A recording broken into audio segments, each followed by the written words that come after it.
And chat, how's it going, guys? Welcome to Scarlet Hollow. This is that is an interesting mouse cursor. This is a patron game. From what I'm aware, it's a horror visual novel. And it's supposed to be pretty good. I'll be playing a few hours of this today and see how it goes. This is a horror game. And I've been told I should warn people about horror and occasional gore and body horror and stuff. So there's that warning. Turn back if Count Bob in chat is really excited. I'm glad you're excited. So yeah. Accessibility options. I'm curious. Font override, self-voicing. Self-voicing volume. Self-voicing is in... text-to-speech? Huh. Cool. Text size scaling, line spaces scaling, high contrast text. I'm good with the settings they have right now. How about regular settings?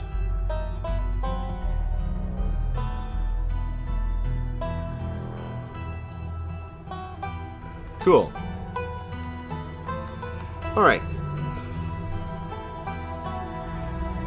Am I audible over the game? I'm going to turn the game down a little. Alright, bring chat back up. Let's begin.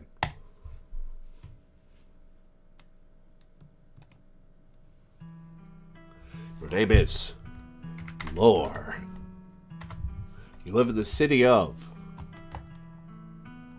Well, I'm not going to give my real town name. Frogton.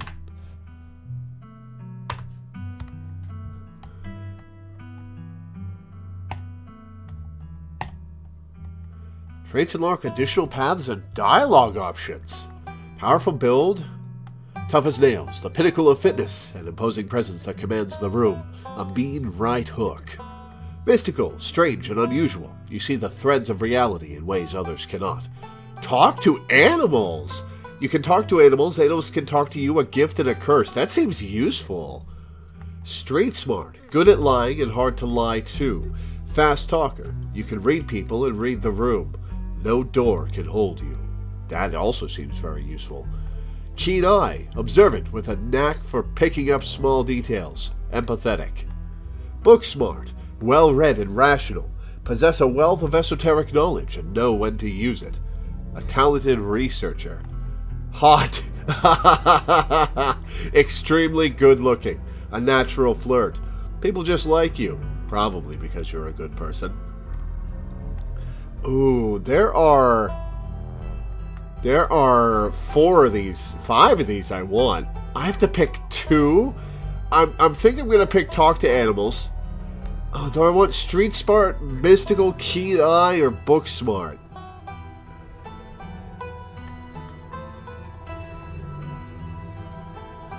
I might go for street smart. Hard to lie to seems useful. No door can hold you definitely seems useful.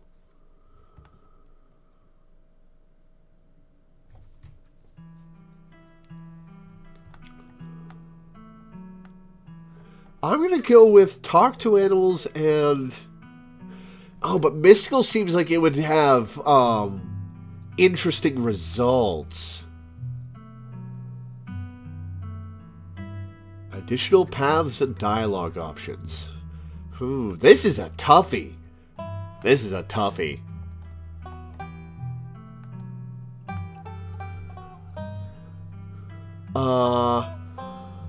Wait, Count Bob, are you Inigo?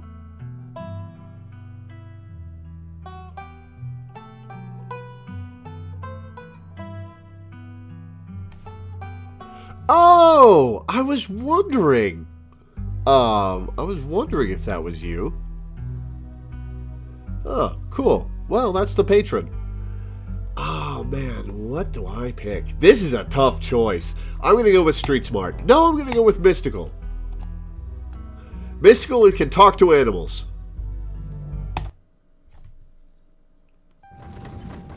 You jolt awake as the bus hits a particularly nasty bump. You feel like you'd only just managed to start drifting off, and now here you are, awake again and still exhausted. Take in that seat pattern. A classic. For a moment, you're hazy on the details of where exactly here is, confusing this bus with the many others that came before it. But as your mind continues to reassert its existence on the waking world, the past few days come back into focus. The long-lost cousin, the bad news, the 26 hours of bus rides with countless late-night stops and seedy depots that would have felt unsafe even in the middle of the day. You wouldn't normally find yourself traveling like this, but your cousin bought the tickets. The funeral of Pearl Ann Scarlet, your cousin's mother and your aunt, seemed like something you shouldn't ignore, even considering your own late mother's rocky relationship with this side of the family. Mystical, but it was also more than just the social pressure of the invitation that pushed you to accept it. Something has been tugging you back to this place your entire life. There was no choice to be made, because you were always going to find your way here. So, when your cousin called, you knew what had to be done. And now, the end of your long journey is in sight. You're almost in Scarlet Hollow. So anyway, as I was saying... Oh no, he's still here. He's been sitting next to you for the past 5 hours, talking at you without pause. You're not sure he even stopped when you started to doze off. At first you thought he was just being friendly, but that was several hours of one-sided conversation ago. I was up in Maryland, looking for work, but mostly messing around because I was a dumb teen. Okay, so this takes place in the South, okay. Me and my buddies were doing our usual prank stuff. You know, pushing joggers into the harbor, that sort of thing.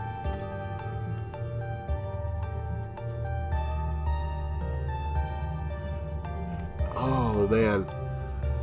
Pushing joggers into the harbor. With that smile on his face. Ugh. I'll say, wait, what? Wait, what? Yeah, you know, teen stuff. So this girl comes up to us, swinging her purse, yelling about how she was going to call the cops or whatever. It was hilarious. She actually hit my friend, and he said it hurt a lot, so I guess she really was mad and not just playing. But she kept swinging, and soon enough, she lost her balance and fell into the harbor all on her own. We didn't even have to push her. We had a good laugh and fished her out, and her phone got soaked, so she couldn't call the cops on us. We wound up hanging out all day. Well, that's a good ending to that situation. I'm glad she wound up liking you guys. She kind of became my girlfriend after that. Oh, well, that's a hell of a way to meet. And we've been on and off for about a year, so it's pretty serious. Though about 5 months ago, she tried to break up with me, like, for real. Jeez, you ever get so mad you want to, like, kill somebody? No, actually. This is based on a real conversation the writer had in a bus once? Oh, boy. Okay, I kind of feel like killing someone right now is a bit of an escalation. I never feel that way, no. I have never wanted to kill anyone. You're young. You'll get it when somebody tries to break your heart someday. It changes a person. Makes them think things they never thought they could. How old are you? You were talking about teen stuff. I honestly could have killed that woman. Anyway, she's giving birth to our son right now, so I'm trying to get up to Virginia to be there for it. Oh, okay, this was a long, long time ago. Gotcha. But I don't know if I'm, like, into that stuff, so I might just wind up on a bus to New York or something instead. I've always wanted to go there. Remain silent. You sit, awash in horror, but doing your best to keep a neutral face as this man admits he's thought about murdering the soon-to-be mother of his child. A child whose birth he is currently missing, and considering ditching to go have fun in New York. Yeah, what a shithead. Anyways, where'd you say you were headed? I didn't. No need to be nasty. I was just asking. Not like I'm gonna follow you off the bus or anything. So, if you weren't getting off on my stop, then you must be headed to Scarlet Hollow, right? Or the Holler, as they call it in these parts. That's the only other stop until this bus turns around. I ride it pretty often, so I'd know. Almost nobody ever goes up that way. Though, come to think of it, I had a couple of buddies who went up there to work in the mine. There's a coal mine up in the Holler, you see, and there's always a job listing or two on the boards around here. I've never wanted to do that kind of thing myself. I like my lungs the way they are, thanks, but my buddies got desperate enough to try it. I haven't heard from them in a while, now that I think about it. I should see if they're on Facebook, see how they're doing up there. Hope they didn't die. Oh, that's real ominous. Great. He looks back at his phone, for once focused on something other than you. Oh, is that the sound of the bus stopping? Oh, this is me. It was lovely meeting you. Hope you don't get too bored without me around to talk to. Oh, yes, sure. Bye. Here, I have something for you. Nope, not necessary. The stranger rifles through his pack before presenting you with a dripping bag of peanuts? Ew! They're boiled peanuts. I got them at a gas station a few buses back. I noticed you haven't eaten much, so I figured you could use them more than me. Plus, they dripped all over my bag, so I don't want to carry them anymore. Tip, sometimes picking a dialogue option establishes new facts about who you are.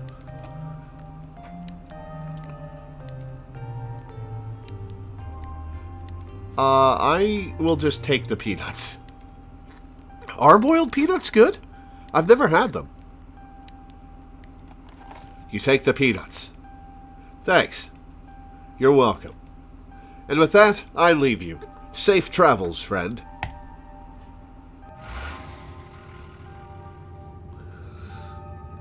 And just like that, the stranger is gone. Maybe you can finally get some sleep. Next stop, Scarlet Hollow, end of the line. If you get them boiled enough, you can eat the shell? Huh. Almost there.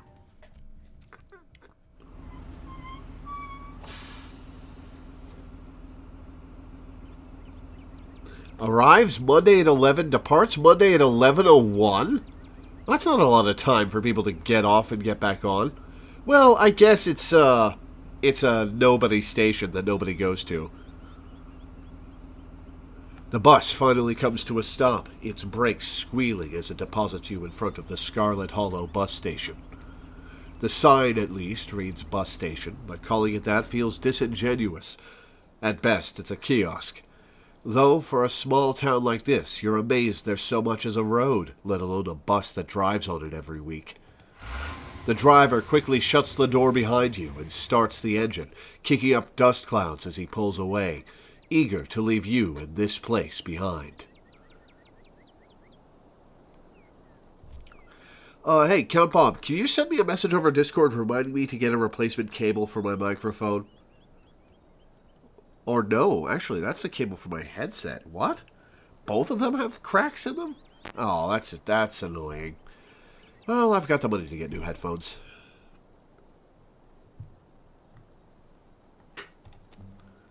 Hey, Lore. You instantly recognize the worn young woman from the few public photos on her Facebook page. She's your cousin, Tabitha, and she looks annoyed to be here.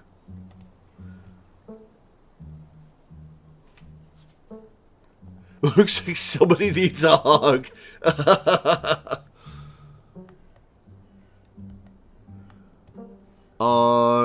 Do I offer her the peanuts?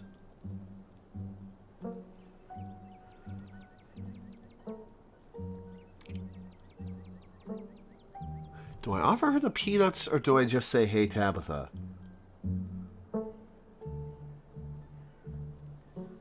I'll offer her the peanuts. Want some peanuts? I got them from the bus. You hold out the dripping bag, offering it to your cousin. What?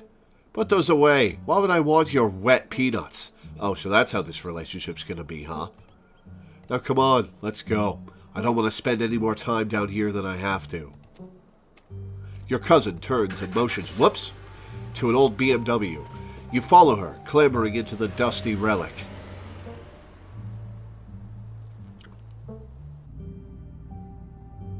It doesn't take much driving before the only signs of civilization are the car you're in and the road you're on.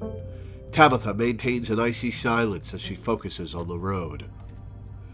Dialogue options labeled Explore can usually be taken without advancing the story. They can impact relationships and unlock additional story paths, so choose carefully. Okay. Click the text bubble in the top right, it gives you the dialogue. Okay. To an old BMW parked near the bus kiosk. Kiosk? Kiosk? I think it's kiosk.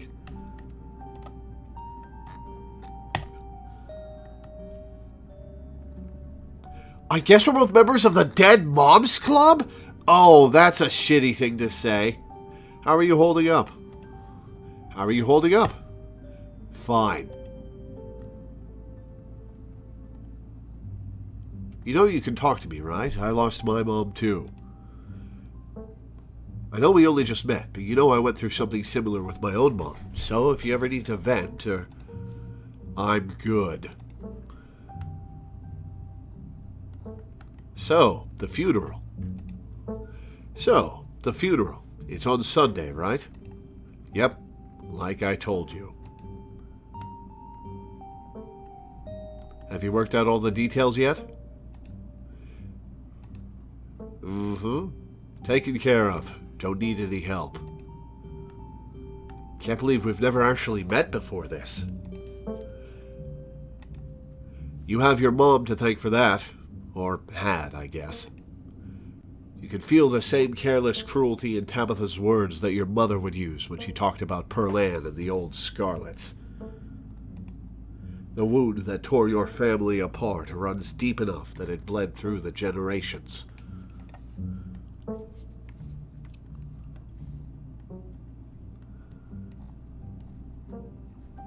Oh, which do I want to say?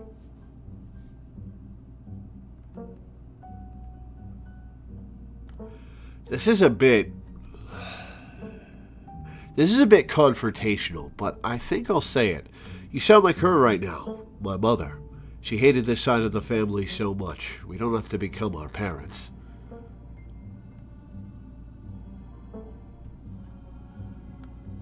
You know what? I'm going to say that. Sure. You said there are some things in life we get to choose. She's the one who left. Remain silent, then. You decide to sit in silence with your cousin as the car eases up the steep mountain road.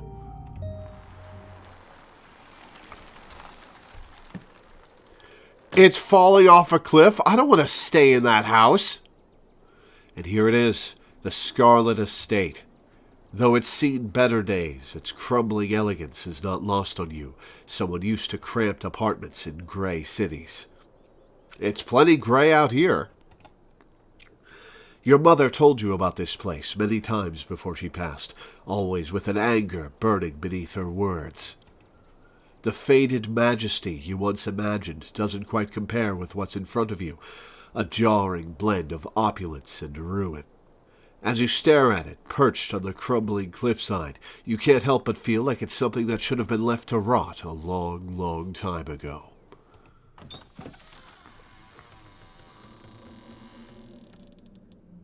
You're hit with a blast of dusty air as you step across the threshold and into the foyer. Everything in this room has been here for much longer than you've been alive, each object cemented in place with layers of dust and cobwebs. You can hear doors creak on their hinges and the aches and moans of ancient floorboards as the house itself sways in the wind. Welcome to our family's humble estate. Unfortunately, due to the current state of the house, only a few rooms will be safely accessible during your stay. I wouldn't go wandering anywhere else if you value your limbs. The floors have been known to give out. If you know what's good for you, you'll stick to your room, your bathroom, and the kitchen. And hallways, I guess. But only the hallways you need to use to get to those places. I'll show you around so you know where it's safe to walk. You can leave your bags here for the time being. Lie, it's beautiful. Lie, it's beautiful. I thought y'all were loaded. Can't you afford to fix this dump?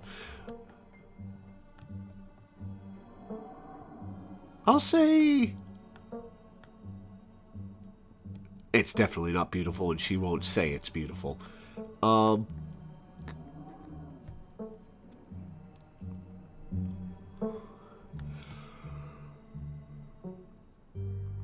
Which of these do I want to say? I'll just say cool, thanks. Cool, thanks. Let's just get the tour over with. Follow me.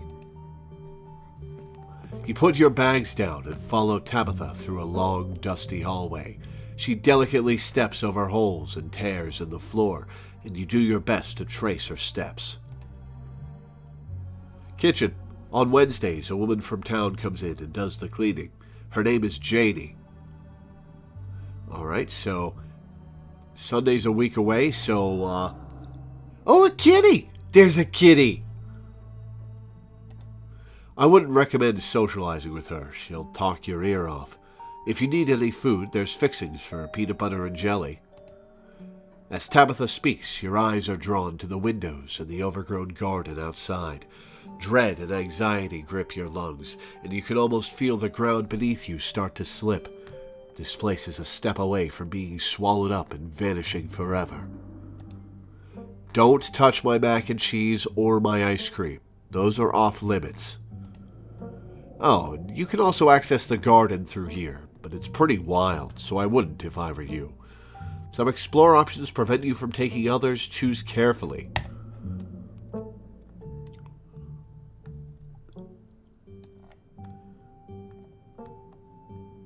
Since someone actually cleans this place, have you ever actually seen that happen? There are a lot of dialogue options here right now. Okay.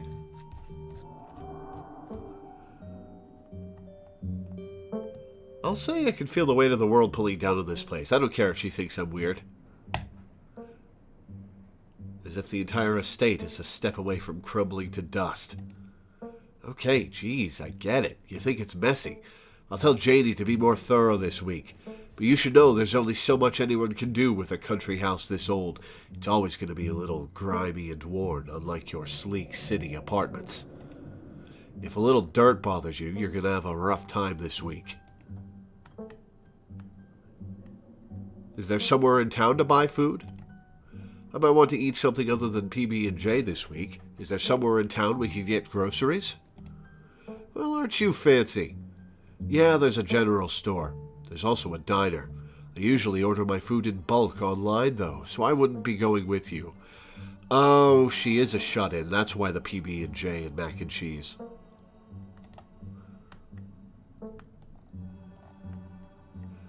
I'll say sweet, thanks. Cool. Good talk. Oh, that locked me out of a bunch of dialogue options. Alright. Alright, what's next? Alright, what's next on the tour? Bathroom. Follow me. Great, it's been hours since I've gone. As the two of you leave the kitchen, you pass by a tuxedo cat sitting on the countertop, and I pet it because it's so cute. I love black cats. Talk to animals. Approach the cat. Don't try to pet Frou Frou. If she wants to be pet, she'll let you know. Ne me parle pas.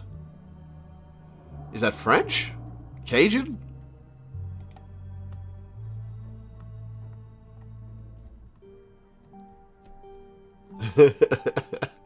Oh no, the cat is French. Oh no.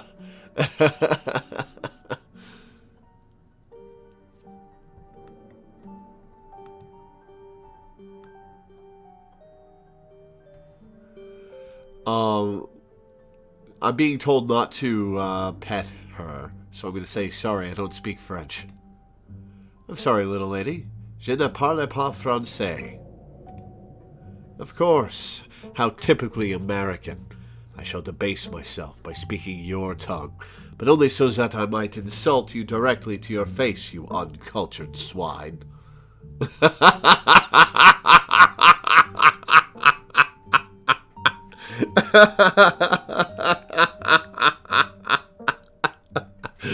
The look on her face.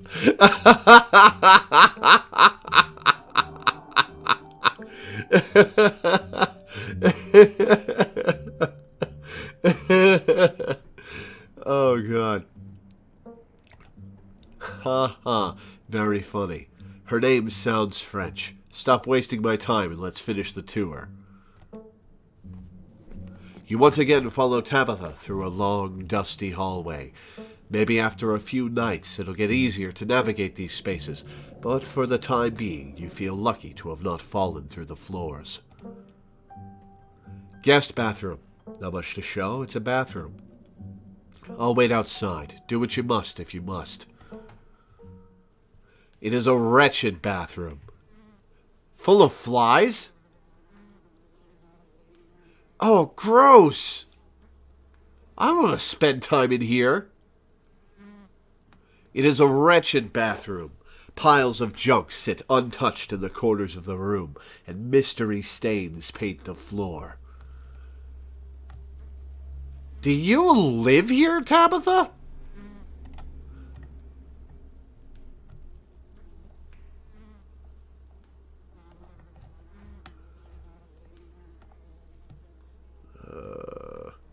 Wait, are you sure this toilet works? Yes. Why wouldn't it? The water bills get paid, therefore the toilet works. Now do your business so we can move on. Okay. You sigh in resignation. Okay. That's the spirit. Who exactly uses this bathroom? Guests.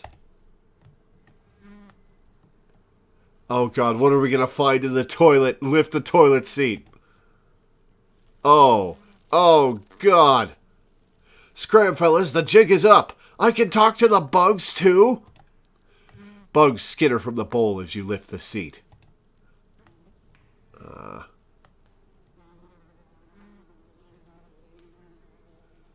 All right. A gift and a curse, yo.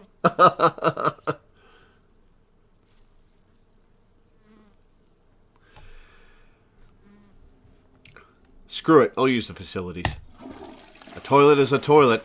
Sure, it could be cleaner, but your business needs doing, and this is as good a place as any. You do what you must, and rejoin your cousin out in the hall. Next up, guest bedroom. Last stop on the tour. Follow me. You can stand at least, that's true.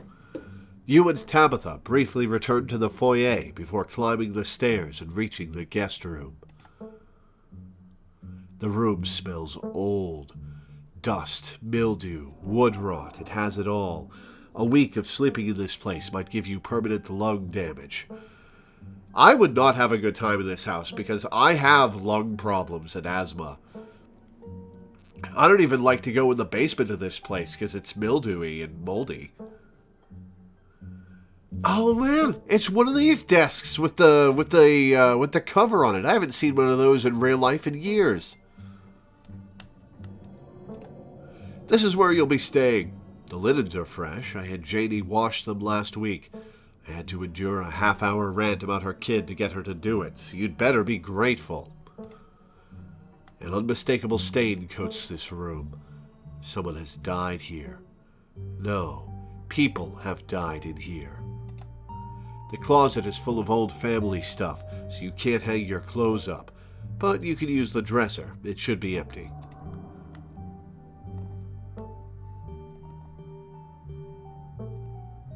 Lie, this room is nice, thank you. Who used to sleep here? When? This house is almost 150 years old. Many, many people have slept here. And now you'll sleep here, carrying on the fine tradition of bedrooms being slept in.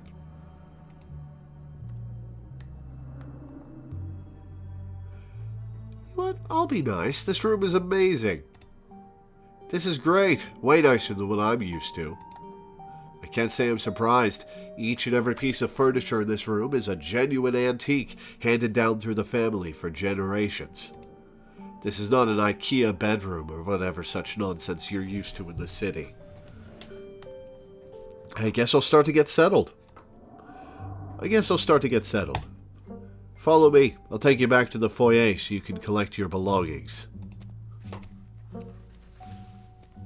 This concludes our tour.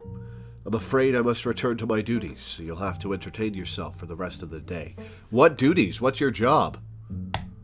Don't expect to see much of me. Tip, some dialogue options will open additional conversation paths, some right away and others down the line.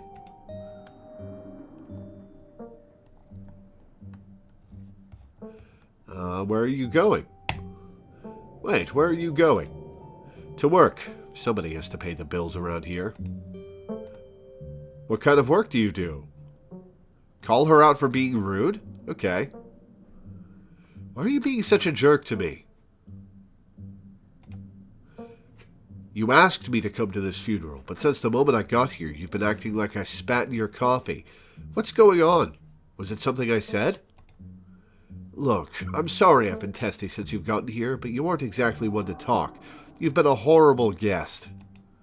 Maybe we can start fresh tonight. Just stay out of my hair until then, okay? I have work to do. Oh, was that because I've not been the nicest? Come on. What kind of work do you do? I run the coal mine, same as every Scarlet who came before me. Well, that's not the greatest job. Except for you and your mom. It requires a lot of time and concentration, so I'd appreciate it if you didn't keep me for long.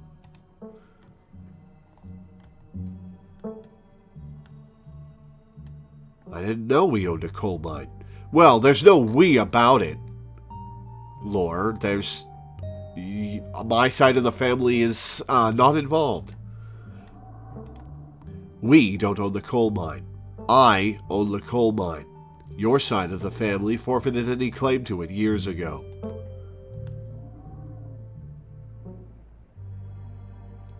She's not going to like it if I say, can I come watch? But I might as well say it. What? No. The mine is dangerous. I can't babysit you and do my job.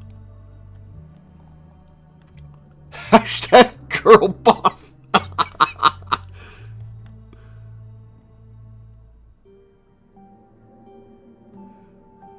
Good for you. That sounds pretty impressive and exciting. Good for you. I appreciate your enthusiasm, but I don't think of it as boring or exciting in the same way I don't think of cleaning a toilet or painting a wall as either of those things. It's a task. One of those tasks could use more doing. That's a healthy mindset.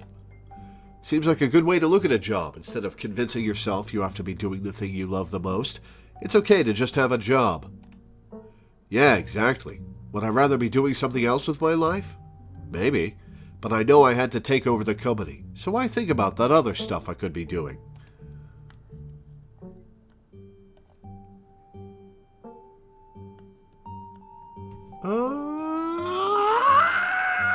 I won't keep you, but we should hang out when you get back. Alright, I won't keep you, but we should hang out when you get back. We'll see. There's a lot that needs to get done this week. Your cousin leaves through the front door. And now it's just you. You in this sprawling, decrepit estate. Go straight to the forbidden wings of the estate. I'm going to save first.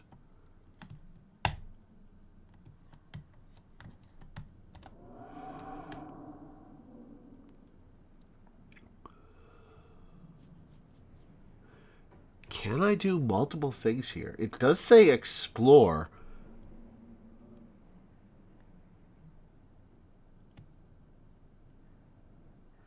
This is probably a trap that will get me killed.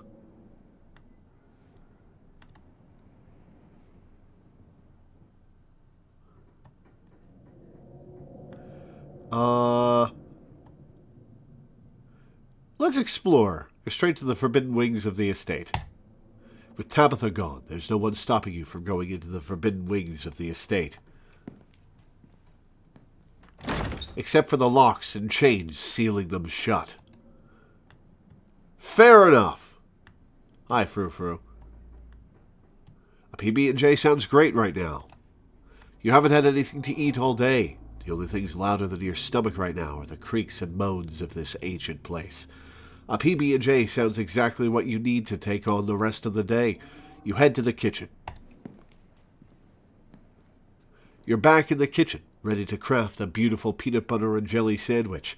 It's a daunting task, given the state of the place, but the aggressive growls of your stomach outweigh your fear of food poisoning.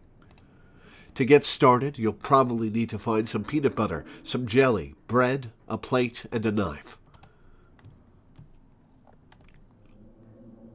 Let's approach Frou-Frou. Oh, not happy with me. Frou-Frou hisses as you draw near and remains firmly in place. You might want to talk to me, but I don't want to talk to you. Go away.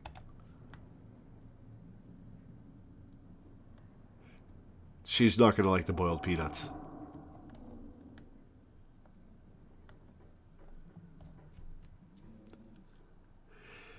I think talking to her will piss her off.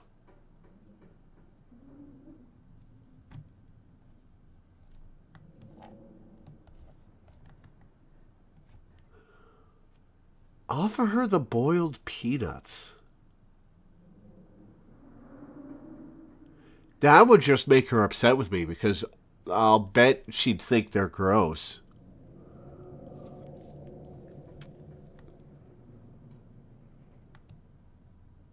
And nothing ventured, nothing gained. You extend your arm and offer Frou-Frou your bag of boiled peanuts as a token of peace. I feel like we got off on the wrong foot. Want some boiled peanuts? Well, Dieu, no. Look on her face.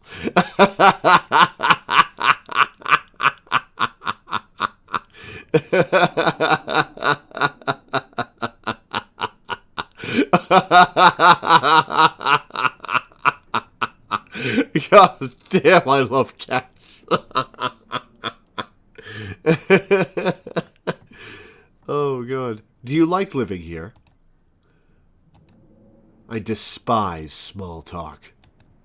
If you won't take the hint, I suppose I'll have to take things into my own hands. Frou-Frou lunges at your hand and bites you hard. You back away. Fair enough. Search the fridge. As you approach the fridge, your eyes catch a note taped to the door, reading, "Janie, stay out," in all caps. Below it, in separate handwriting, are the words, "Okie dokie."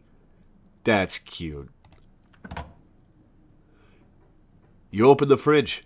You already feel a deep urge to wash your hands, even though you have yet to touch anything other than the handle. Oh, how moldy is the old takeout? Oh! Why did you do that? What were you expecting?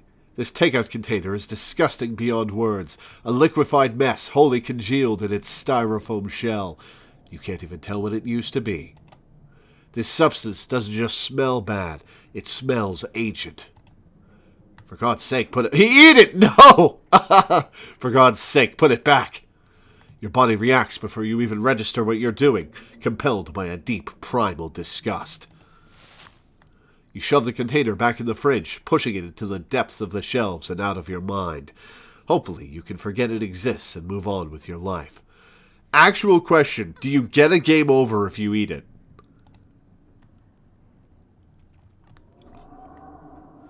I will take the jelly. You reach for one of the unopened jars of grape jelly, carefully checking its expiration date. You breathe a sigh of relief when you realize it's recent. No, that's not a non-standard game over. All right. That's kind of a shame, actually. This was either purchased specifically for you, or jelly is one of the few things in this kitchen Tabitha actually uses. All you need now is a plate, a knife, bread, and some peanut butter. Better close this fridge and keep looking. You will vomit everywhere. Lovely.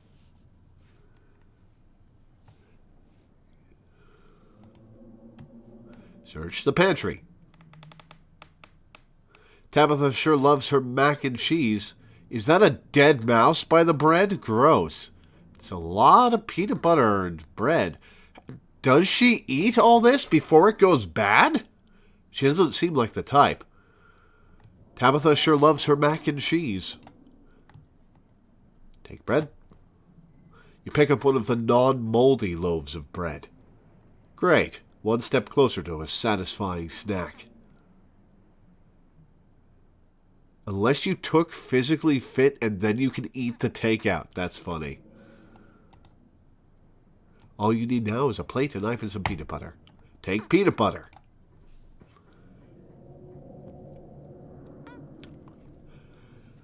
Oh, that's a good joke. That's a good joke. Oh. GIF peanut butter.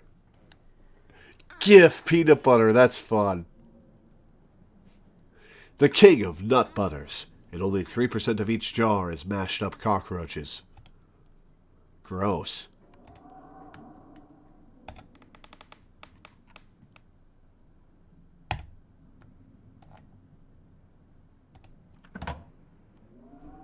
This cabinet must be where Tabitha keeps the dishware and, oddly enough, the utensils, of which she has 6. Well, I guess she lives by herself. Excuse me. Grab a plate and a butter knife. You grab a plate and a butter knife. This is the last ingredient you needed to make your PB&J. Time to get to work. Examine the mug. I was blown away at Blowing Rock, North Carolina. So your aunt and cousin actually traveled sometimes, even if it was only a few hours from the estate. Maybe you can route your return trip through Blowing Rock. It might be nice to see the local sights before heading home. Is that a real place? Blowing Rock?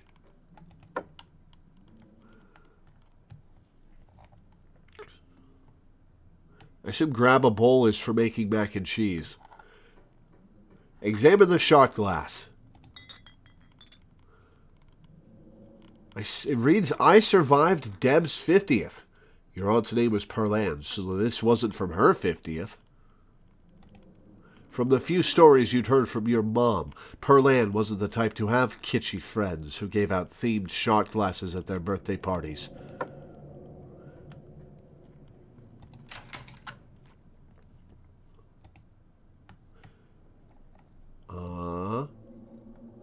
On second thought, you're not actually hungry anymore? No. I'm going to check out the garden before I make the PB&J, because make that PB&J advances the story. This garden was reclaimed by the wilderness long ago. It might not be very safe, but who's to stop you from venturing deeper? Explore the garden. You wander further into the garden. It's quiet out here.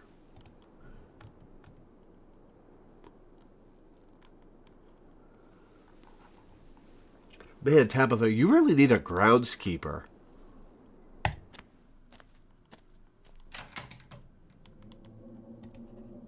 Make that PB&J. Despite the state of this horrendous kitchen, you have successfully combined your 3 ingredients to make a peanut butter and jelly sandwich. Congratulations, you can feed yourself. An accomplishment. I actually don't like jelly, I just eat peanut butter sandwiches. A job well done. Cooking by the book? That gets me a trophy? Alright. All of that hassle, and it took you less than a minute to eat. The rest of the day lies in front of you. Alright, before we move on, I'm going to take a quick break. I will be back in a couple of minutes. Gotta blow my nose and a couple other things.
Alright, I'm back. Let's be done with the kitchen. Congratulations, you've eaten and have a full day ahead of you. What do you want to do next? Settle into your room. Now that you've finally eaten, the aches and pains of your journey have started to sink deep into your bones. You stumble up the stairs to your room, suitcase in tow, eager to unwind before you face the rest of the day. You stand at the entrance to the Lord's Labyrinth. You stand at the entrance to your room. Put your spare clothes in the dresser. An opossum? You drag your suitcase over to the dresser and open the bottom drawer. An opossum lurks within. It is quiet, but angry. Afraid. My friend, I no hurt. Afraid.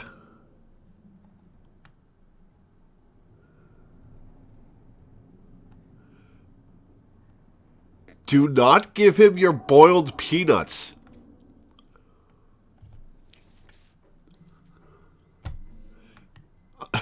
Glad you caught me before I did that, because I was thinking of trying that.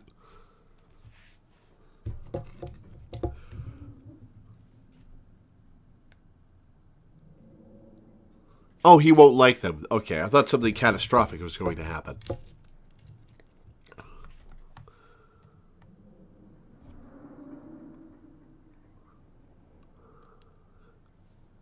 Why can I ask this guy what's in the sealed off part of the estate?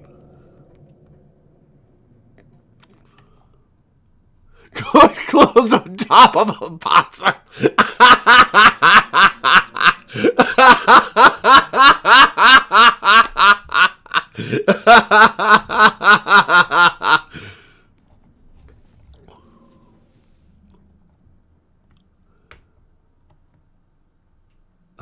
Let's try being polite. Can you move, please? I want to put my clothes in here.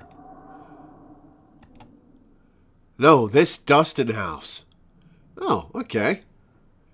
You've calmed down. All right, Dustin. What are you doing in my drawers? Warm. Dark. Can you tell me about the human who lives here? Which human? Tell me about Tabitha. Oh, no. Perlan died. Only one human lives here. Dustin, not good with names. 2 human live here. God, what a dogshit game that was. Can you tell me about the humans who live here? Okay, Dustin. Can you tell me about the 2 humans who live here? 1 human sad. 1 human scary. The sad human. Can you tell me about the sad human? Cries. Gives Dustin bad sleeps. The scary human. Always watches. Eyes hateful. Never mind. Thanks for the help, Dustin. Okay. Fashion your clothes into a nest! Oh no, I need those clothes! Oh. Oh. I'll ask him what's in the Forbidden Wings. There's a door with a bunch of locks and chains on it. And I want to know what's behind it. Dustin shivers. Bad place. Not safe. Dustin no visit. Yeah, I'll let him stay. You close the drawer, leaving the marsupial in peace. This drawer belongs to the opossum, and there's nothing you can do about it. Dustin not get eaten. Dustin strong warrior. Aww, that's so cute. I believe you, Dustin. You are a strong warrior.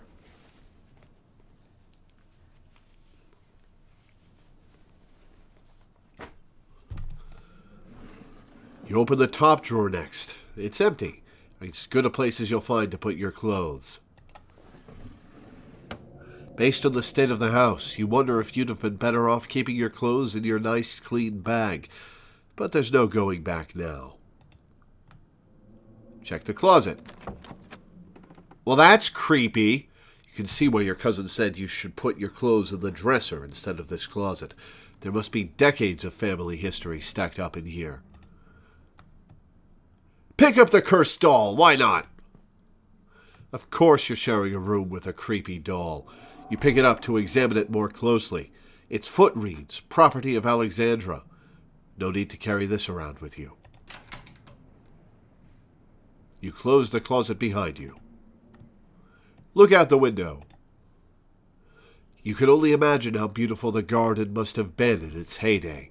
If you owned this place, you'd totally get out there with a shovel and some gardening gloves and whip it into shape. You'd go out and pull weeds, chop trees, carve topiaries, and do whatever you needed to do to return it to its former glory. And once it was all done, you'd sit by the fountain, which of course would have a little goldfish in it, and drink a floral tea while enjoying the bird song. Yeah, you'd definitely do that. Just not right now. Examine the painting on the wall. This must be an old relative of yours. Very old, judging by the dates on the inscription. You've never heard of her, but you'd barely heard anything about your aunt and cousin until a week ago, so that's not really a surprise. Maybe you can ask Tabitha about this Mary Belle Scarlet the next time you see her. That is, if she's actually in the mood for conversation. We're not gonna take a nap. We're gonna go into town. Might as well head to town.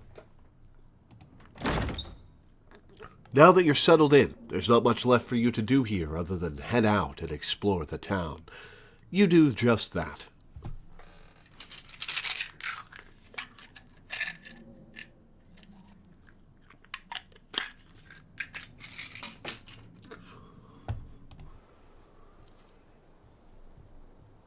If you'd have known you'd wind up having to walk all the way back to town, you probably would have just asked Tabitha to leave you at the bus stop, especially with how unhappy she seemed to see you. If only you could wipe the slate between the two of you clean and bury some of the tension. Though maybe her mother's funeral isn't the best time for something like that. Then again, maybe it's the perfect time. Continue down the path.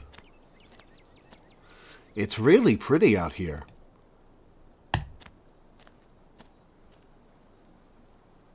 Finally, you made it back to town. The holler, as that guy on the bus called it, has probably seen better days. It still has the feeling of an idyllic country town, but its sidewalks are cracked, and many of the storefronts are boarded up, their windows dusty with age. A chill breeze sweeps down the lane, and you shudder, suddenly feeling as if you're peering into a grave. Doge! Gretchen, come back! Quit bothering strangers. Why, I do declare, who is this stranger, and why does he smell of peanut butter? Sorry about that. Gretchen can be very slippery when she wants to be. She loves to get loose and cause havoc. No need for apologies. It's a pug. Completely harmless, even if she wanted to be. Offer Gretchen your boiled peanuts. It's nice to meet you, Gretchen. I'm Lore. My, oh my, I can't remember the last time I met a newcomer who was so wonderfully polite. It's a pleasure to make your acquaintance, Lore. That's a funny way to introduce yourself. I'm Stella. It's not often I see a strange face up in the holler. Every now and then there's a new crop of coal folks, but you don't look dusty enough for that. This is a nice track. I like this. You aren't in town for the funeral, are you? The Scarlet funeral? I'm guessing there's some baggage about that in town. Offer her your boiled peanuts. Yep. I just got into town today. Wow, I didn't think there would be anyone else coming. Are you staying with Tabby? How's she holding up? Upon mention of your cousin, Gretchen mutters under her breath. One of these days I'll get that Tabitha to pet me. I haven't seen her since Pearl Ann passed, or for a while before that, now that I think about it.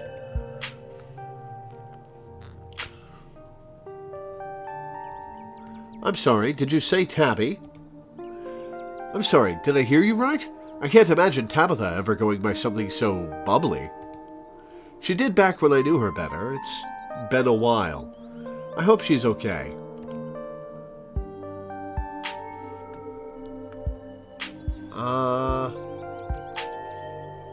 I don't know how she's doing and I don't care. Fuck saying that. Is she always so, you know,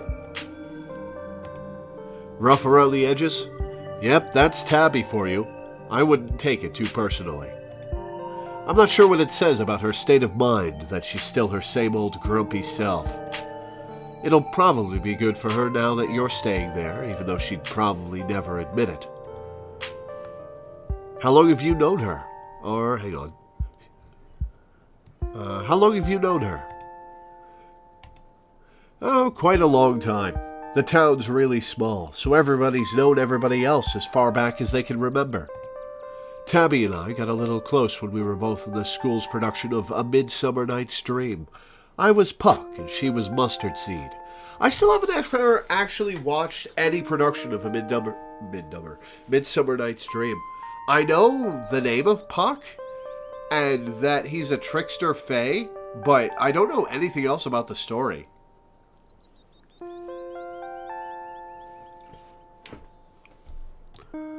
As you might have expected, she was more than a little prickly, but I managed to soften her up a bit in the end.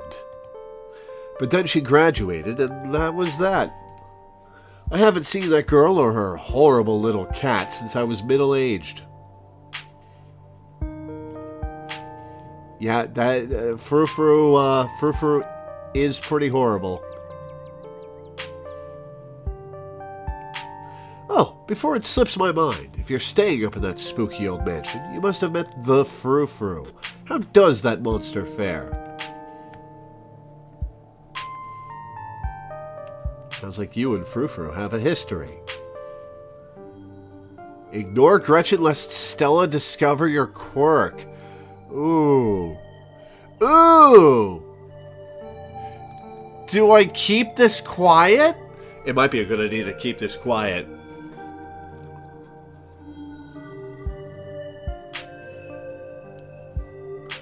Ooh.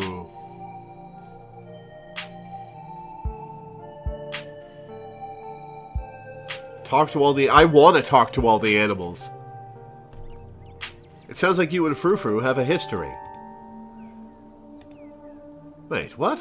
Are you messing with me? You can't actually talk to my dog, right? Yes, this is a joke. I cannot talk to animals. Alas, you have discovered my dark and terrible secret. Oh, which one do I want to say?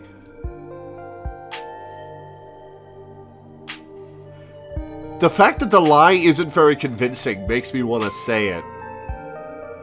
So that I can poorly cover up that I'm talking to her dog. And she'll figure it out anyway.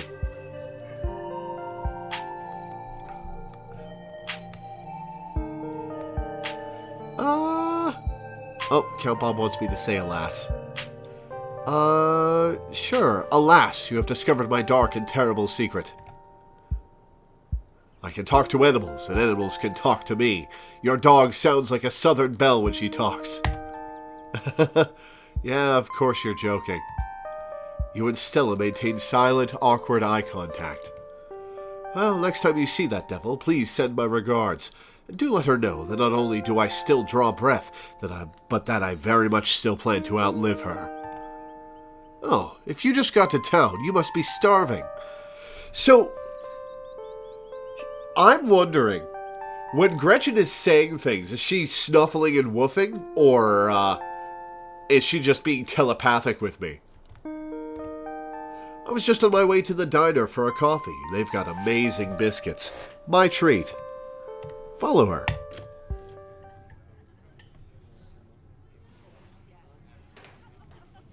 For a moment, I was wondering what this guy's face was about. Then I realized it was just the settings gear.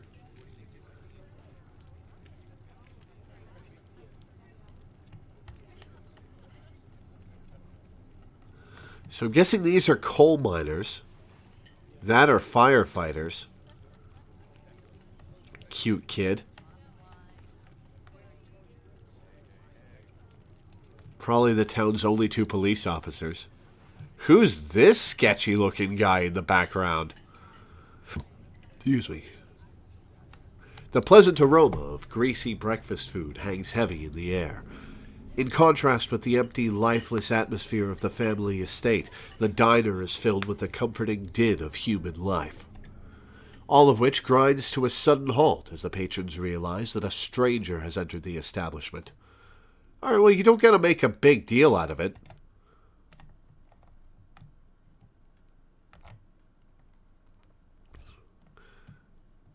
Well, introducing myself like that would be weird, so I'm going to quietly slide into the nearest booth. You slide into the nearest booth, pretending that you didn't notice everyone in the diner gawking at you like they'd just seen Bigfoot. No need to be so shy. They don't meet many strangers. It's kind of a big deal when someone new wanders into town. Especially since, well, they probably all know what you're here for, and by extension who you're related to. Even if you don't know anybody, it's not easy keeping secrets in a town this size. Hey, Stella, I went ahead and fixed you up a coffee. They gracefully place a cup of specially brewed coffee in front of Stella. This guy's hot, damn. Oh, shucks. Thanks, Avery. And here's some bacon for the little lady. For me? For me? Gretchen sniffs the bacon and digs in. Tip, you can hit the H button on your keyboard to hide the text at any time. Aw, cute. Cute! Anything for you? Offer them your boiled peanuts. I'll have one of everything, please and thank you. I'll order a biscuit and a coffee. Since those are the things she recommended. Can I have a biscuit and coffee, please? I heard they were really good. Best in the county. Avery pours the fragrant brew into the empty mug in front of you. They linger after pouring your coffee, turning to you nervously. Oh, they're specifically a they. Okay. Oh, and I'm, sorry for your loss. Before you have the chance to respond, they're gone. Glad you took my advice with the biscuit. You won't regret it. It's not going to arrive steeped in cockroaches, is it? Anyways, the funeral's not till Sunday, right? The correct till! Thank you! That gives you quite a bit of time to slum around town. I'm trying to think if there are any cool events going on this week. There's always the reading adventure at the library, which is supposed to be for little kids, but I do it every month anyway. Oh, and I'm pretty sure Avery's throwing a party Saturday night, so that's a fun thing to look forward to. And there's the weekly Sunday potluck. Yeah, but the funeral's on Sunday. That should be right after the funeral, too, so it'll be a special occasion.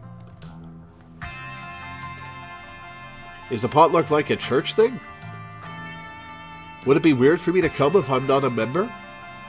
No, the Sunday thing is coincidental. It's actually hosted by the library. A library potluck, I approve. Not too many people go to church around here, if I'm being honest. That's unusual for the South. Hell yeah, religion sucks.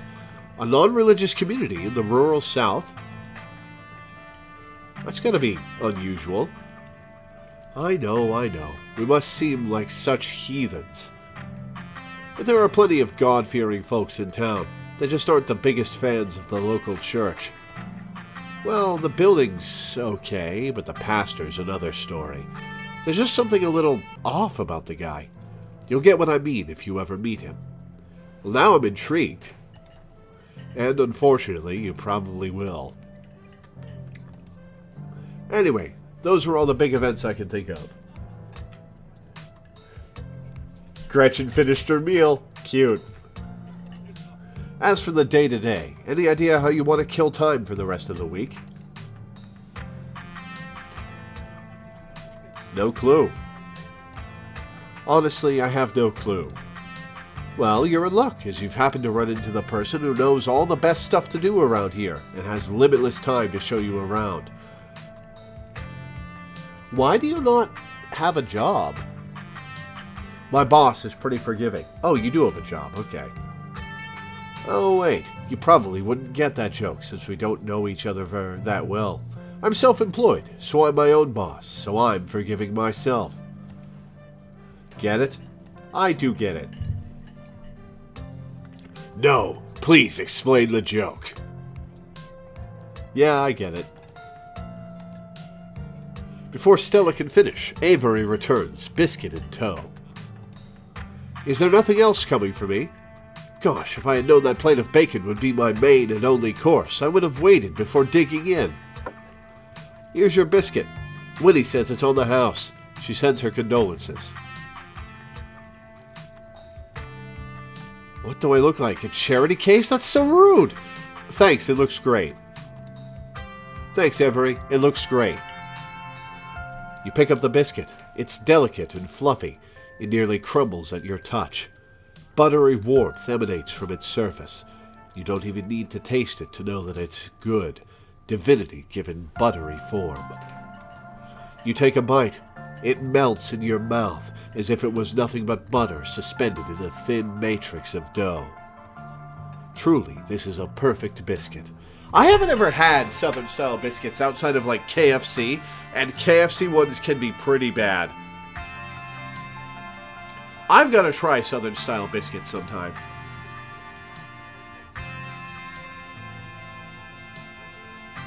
I'll leave the chunky gravy behind, though.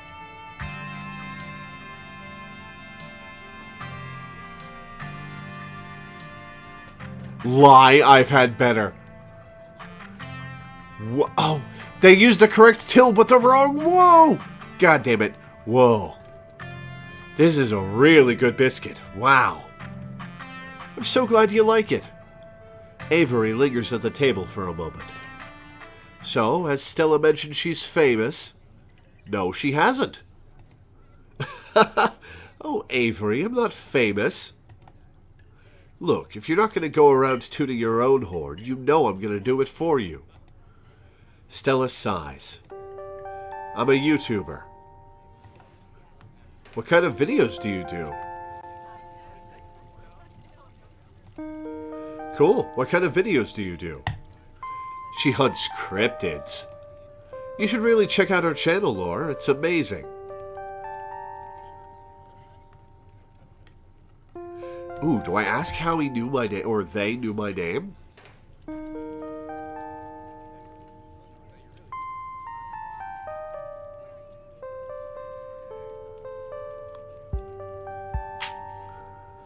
I guess word has spread around the town. I'll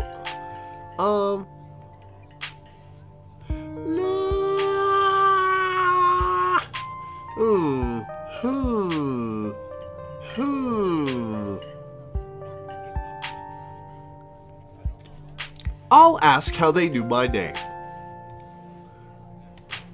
Oh, sorry. It's just that most people in town know about you. Sorry. I'm sure that must seem creepy. Oh, well, I guess the cat's out of the bag. The Holler's a small place. Everybody knows everybody. That includes extended family. It's all good. It's all good. I was just caught a little off guard. Whew. Glad that didn't freak you out too much. Yeah, don't worry. Nothing Pearl Ann said about you will stick, that's for sure. You can just make a good first impression and wipe the slate clean with the whole town. Oh, great. My aunt was shit-talking me without ever having met me? Oh, God, what was she saying about me? Ah, jeez. Look, I'm sorry I said anything. Hey, don't worry about it. Pearl Ann was a gossip and would do this sort of thing with everyone. Spreading weird little rumors about folks was kind of her trademark. Anyways, weren't we in the middle of talking about Stella's illustrious YouTube career? I guess we were, weren't we? I think the best video to start with would be that river one. Not the lake, but, you know, the controversial one. Oh yeah, the Catawba River Runner. I didn't expect much of that out of that footage at the time, but it wound up being my most popular video by far. So the River Runner is a cryptid that is only known from a single sighting. 2 Boy Scouts thought they saw something big and weird in the Catawba River, and that's all I had to go on. But then I wound up catching this on camera. Stella pulls out her phone and shows you a clip of something in a river. Some folks said it was a beaver, but if that was the case, it'd be at least twice the size of any beaver I've seen. What is the range of the North American beaver? Like, habitat range. How far south and west do they go? I also had people saying it was a dog, or even a capybara that must have escaped from a local wildlife sanctuary. It was a mountain lion. I could smell its stink from miles away. I'm still not sure what it was, and I'm the one who saw the thing with my own 2 eyes.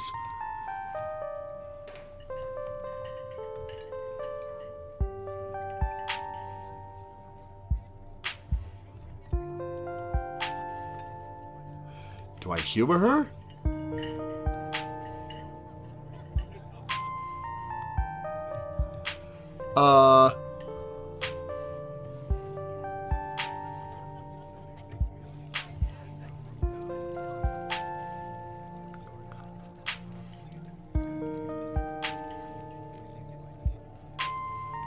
I'll humor her. That's an honest-to-God cryptid there. No way that's a beaver or a dog. There's no way a capybara would be swimming in a river in the mountains of North Carolina. So that's where we are. Unless there's some North American colony of capybaras in Appalachia. But that would still count as a cryptid, wouldn't it? Yeah, until someone catches a capybara up here, that would still count as a cryptid by most standards. My comment section went nuts for this footage, and from there it spread to Twitter pretty fast. There were polls for days. I even had actual experts weighing in. It was all a really cool experience. And it meant the video did some pretty great numbers.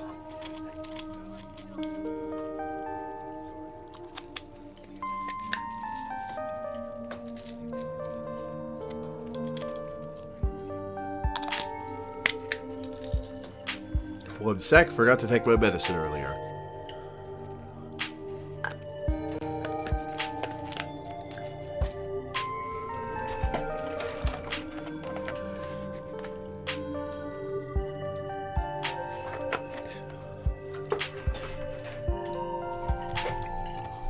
Personally, I'm a fan of the capybara theory. Surely it's not like any local sanctuaries were missing one, but there's always people keeping exotic animals as pets. Kind of a sewer gator type situation. Exactly. Some exotic pet owner set it free, and now it will forever roam the Catawba, confusing Boy Scouts and YouTube commenters for years to come. Oh, she's wearing a Cthulhu shirt. That makes sense.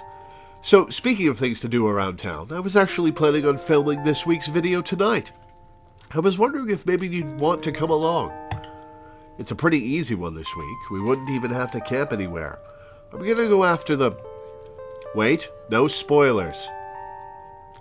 Oh, it's Mothman, not Cthulhu. Ah. Whoops. Sorry, Avery. It's okay. I should probably get back to it instead of standing around chatting with friends. See you all around. Now that the coast is clear, I'm going after Skunk Ape. I think I've heard of that one. What's Skunk Ape? It's like Bigfoot, but smellier. Most skunk ape sightings are from Florida, but while I was doing research for last week's video, I came across a report where a lady from a town over claimed to have seen one on her deck, playing tug-of-war with her dog. And as I leave no stone unturned, I decided it was worth investigating. So what do you say? Want to tag along? Hold the camera for me while I narrate against a darkening sky, that sort of thing.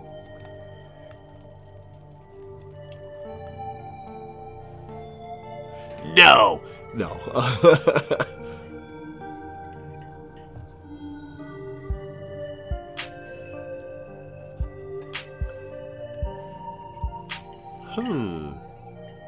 I'm going to say either absolutely or are you going to be there, Gretchen?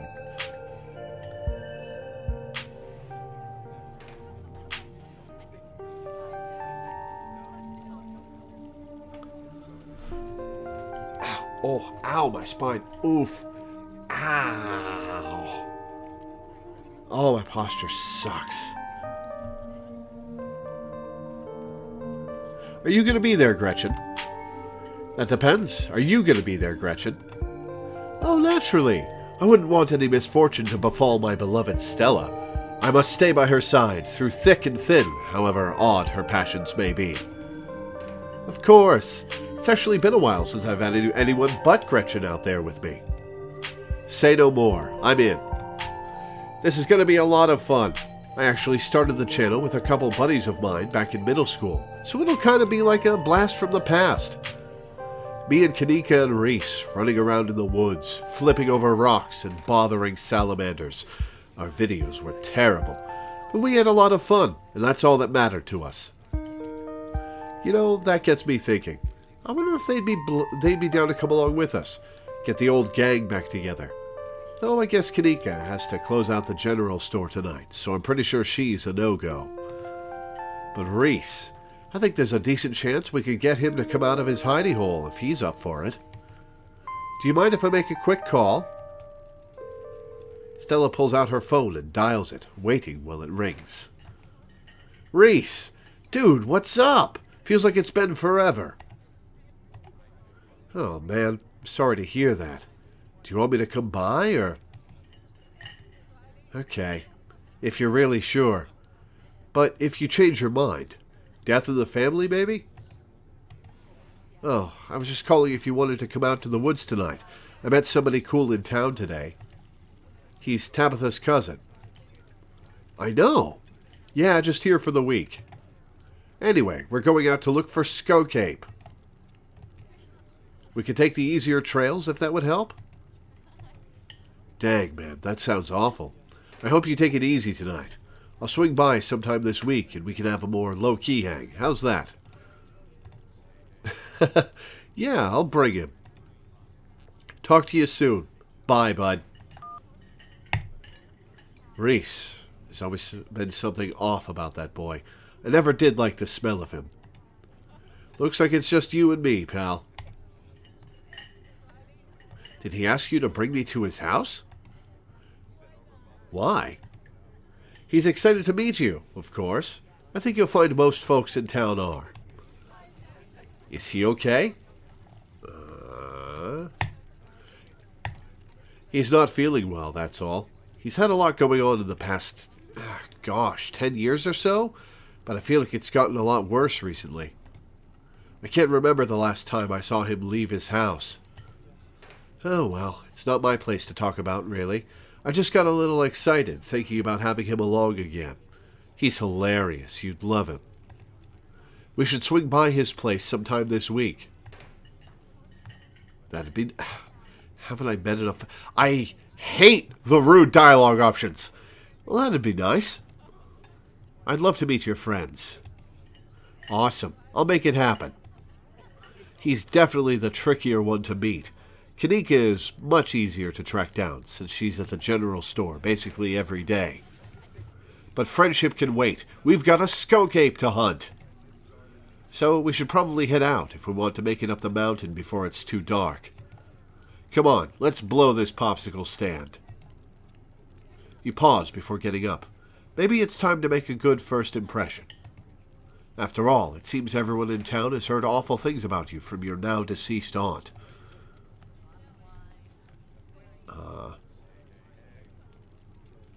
I don't know how much money this is going to take out of my pocket. So I'm going to leave a regular tip. Well, no, this time I'll leave a generous tip. That'll probably lock me out of using money for something else later.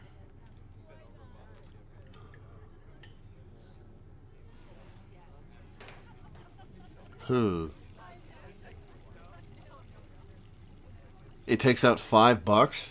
I wonder how much I've got. Will it say in my inventory? No, it's a journal. Yeah, I'll leave a $5 tip. Reach into your pocket and pull out a crumpled $5 bill. You know it's a bit more than one would expect to get from such a short dining experience, but you might as well share the wealth while you've got it. You smooth out the bill before placing it on the table inconspicuously. Oh, that's awesome of you. Avery will appreciate that, I'm sure. Stella turns to leave the diner with you following close behind.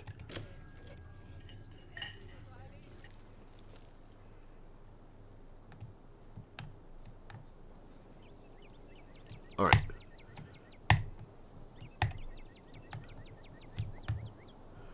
Save.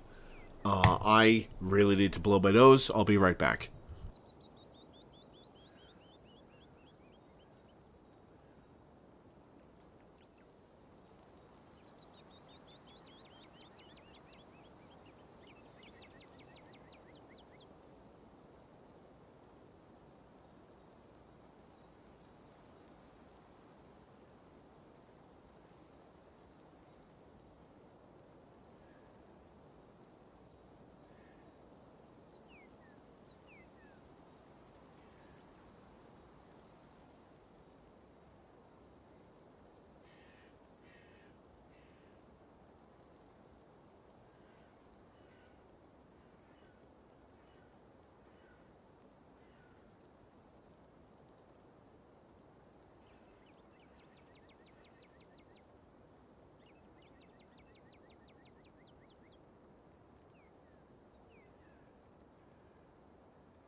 You know, I wonder about...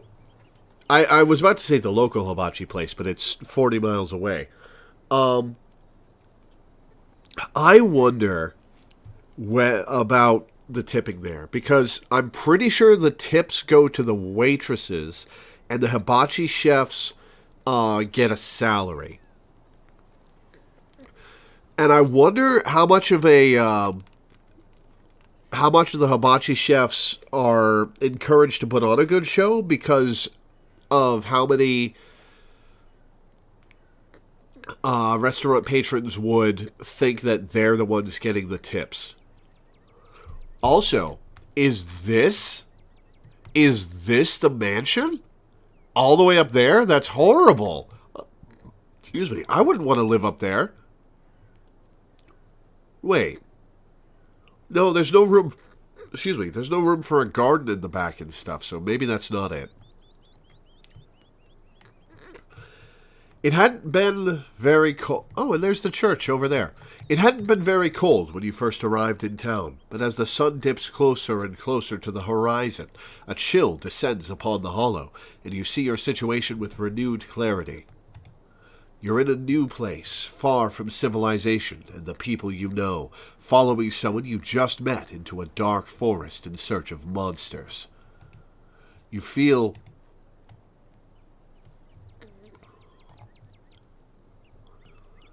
I'm going to say strangely calm.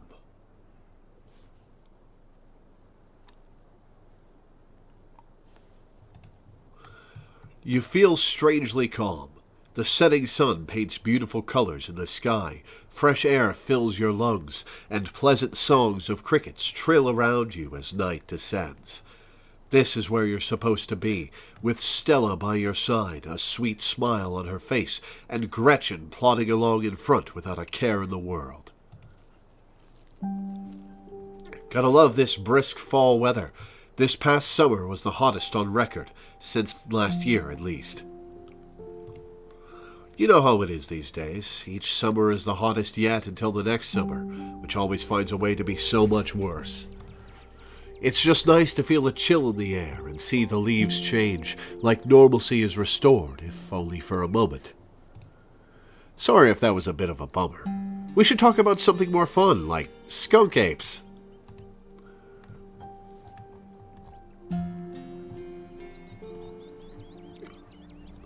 Are you really expecting to find anything?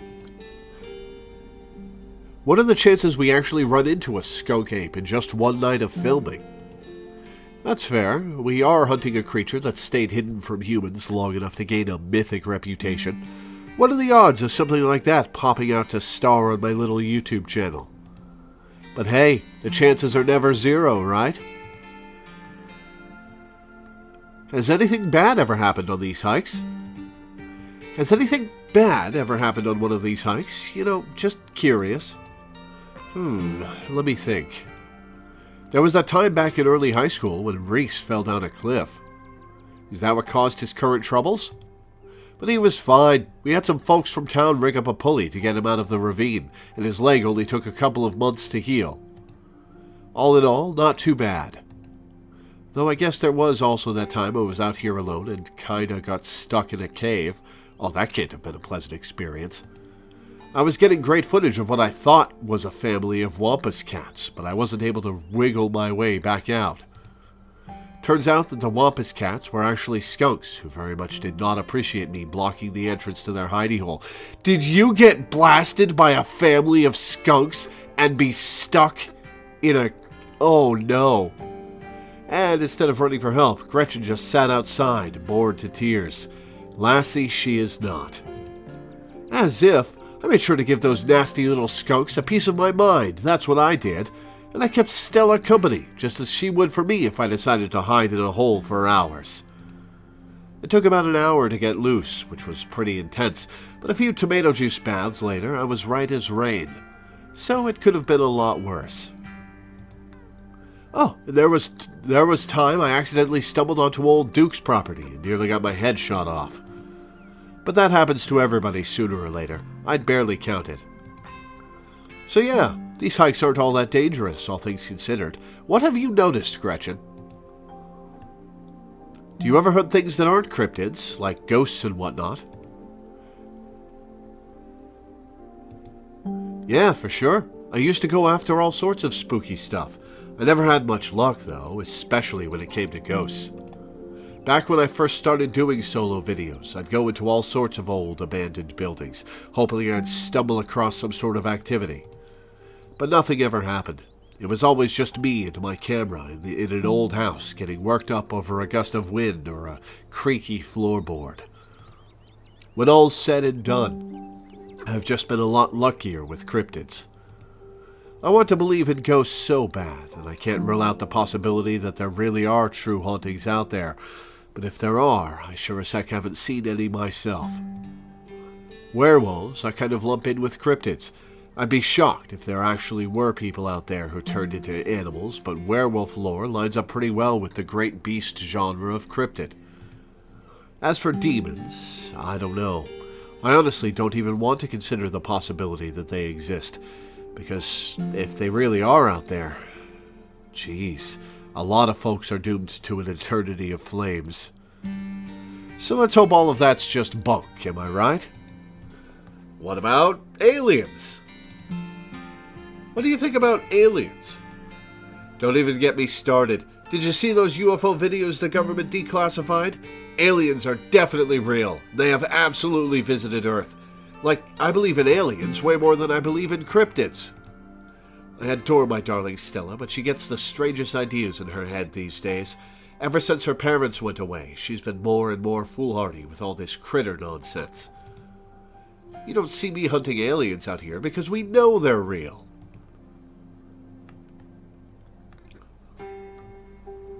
See, that's just what the government wants you to think.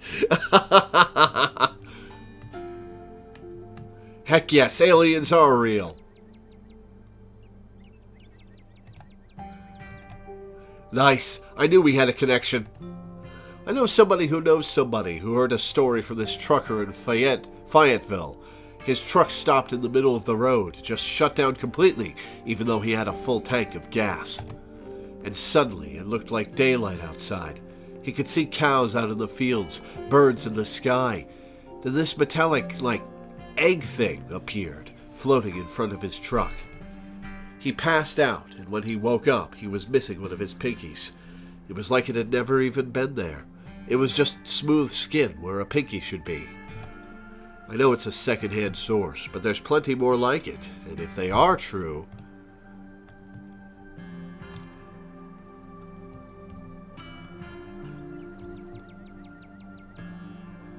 What if he just lied? Made the whole thing up. How did your friend of a friend hear this story, anyway? You got me there. It could be a story he concocted around his already severed finger to spice things up when people ask him how he lost it. And, like I said, it's a second-hand story. But wouldn't you rather believe this guy and all the others like him than be caught off guard when the aliens finally make their presence known?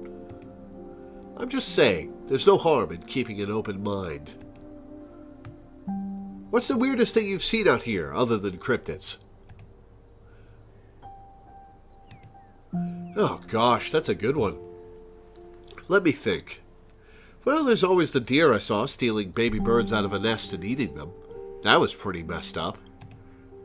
But I think most people know about that these days. I've seen tons of videos of other deer doing it, so I'm not sure if it counts as weird anymore. Yeah, deer will totally eat eggs and baby birds and small animals if they're hungry. Oh, Tetanus Lake. That's definitely the weirdest. It's a 5-foot deep, 30-foot wide pile of old cans and bottles and assorted garbage, with grass and trees growing on it, so you could barely tell it was there until you stepped on it. It was practically solid ground with how much it had been compressed, but you could still fall through if you weren't careful, hence the name. Better be up on your shots if you want to mess around in there. It's all stuff from the 50s, too, which is super neat. I salvaged a few bottles that I keep on my dresser as a little souvenir. Did you hear that? I did hear that. Oh, hello. Oh, calm down, Gretchen, you old mutt. Who's this guy? Oh, Duke, you rascal. Duke, huh? Same to you, Stella. You're always jumping at nothing, girl. Stella's pretty cute. Phew. Sorry for getting spooked, Duke. I thought you were some creature of darkness. Nah, girlie, just old Duke. Now what the hell are you looking for way out here? Skunk ape? Sorry I asked. And who's this you've suckered into coming with you? Wait a tick. You aren't... Is that... Yep. I see. Welcome to the holler. My condolences. I'll keep you in my prayers. Another stranger, another opportunity for a salty introduction. He seems like he'd appreciate boiled peanuts. You know what? Sure, I'll offer Duke my boiled peanuts. You hold out the slippery bag in front of Duke. It's grown quite fragrant since you first put it in your rucksack, like the scent of old beer. But you're pretty sure that's what it's supposed to smell like. Uh-oh. Boiled peanuts? From your backpack? No, I'm all set, thank you. Now both of y'all, head on back to town, you hear? It's best you steer well clear of this area tonight. Somebody out hunting? I'm out dealing with my own critter and won't be too appreciative if a couple fools with a camera scare away the more sensitive wildlife. What are you hunting tonight? Something tall and hairy? Something musky? Do you see anything like that recently? Wouldn't you like to know? You never could stay in your business, Stella Richmond. Put that damned camera down. Oh, come on, Duke. Maybe I can help out. I'm pretty good at tracking. You know I learned from the best.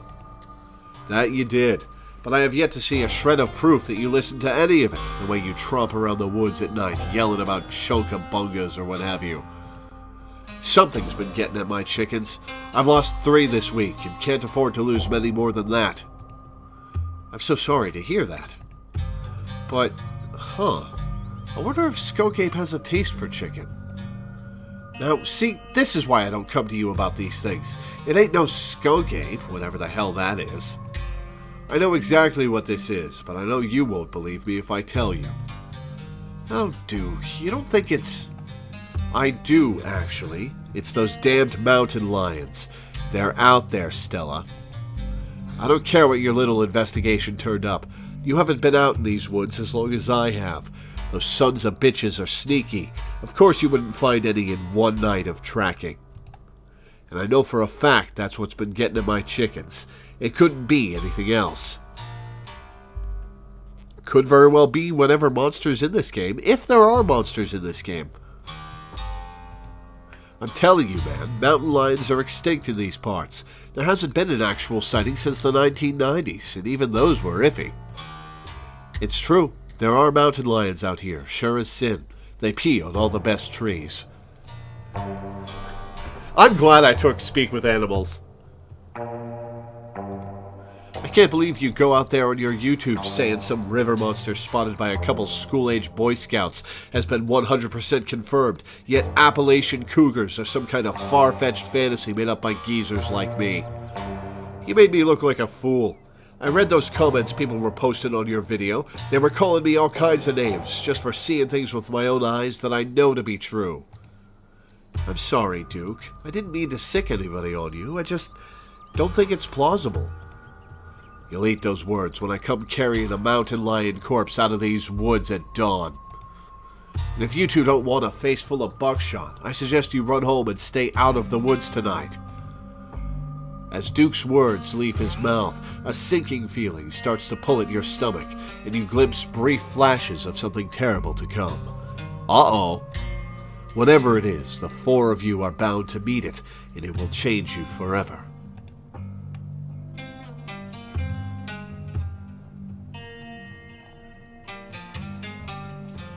I don't think this night ends well. How would you know? I go hunting in these woods all the time. Night, day, opossums, bears, it don't make a difference. Even a mountain lion wouldn't stand a chance against the ingenuity of man here. There are plenty of clever girls in the mountain lion population, Duke. Unless it's not a mountain lion. Oh, don't you get started again. If your daddy could hear you now, going on about ghouls and goblins, using what he taught you to run around these woods like some kind of paranormal investigator. I think she is a paranormal investigator, Duke. Do you want that to be his legacy, girl? And besides, you know my boy Bo and me are headed down to the state fair to show off Big Betty this week. We'll be gone days, and the chicken coop might as well have a big old you-can-eat sign on it if I don't nip this in the bud tonight. You know how I feel about my chickens. I couldn't take it if I lost any more of my poor little ladies. And you know I have to put out a video by tomorrow evening. As Duke and Stella dig their feet in, the feeling from before gains form and clarity. Somebody here is going to die tonight. Ooh, uh-oh. If I miss an update, I might lose my new sponsor, and who knows what that'll mean for my career.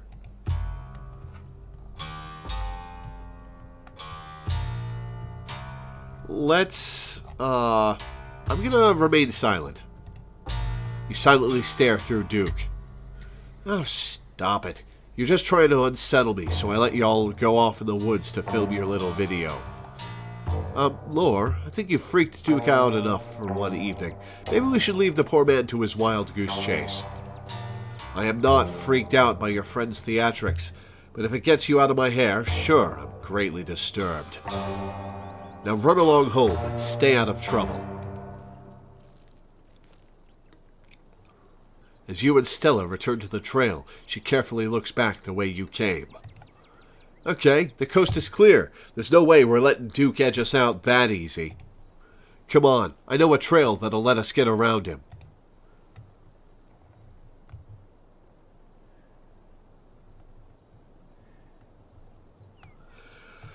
Oh, what do I want to say here? Excuse me. Ow.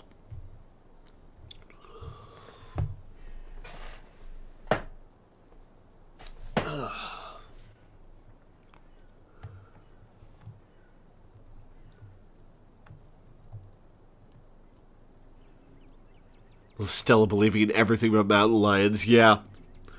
It's a pretty fun character trait. One sec. I'm going to put my sweatshirt on. I am chilly.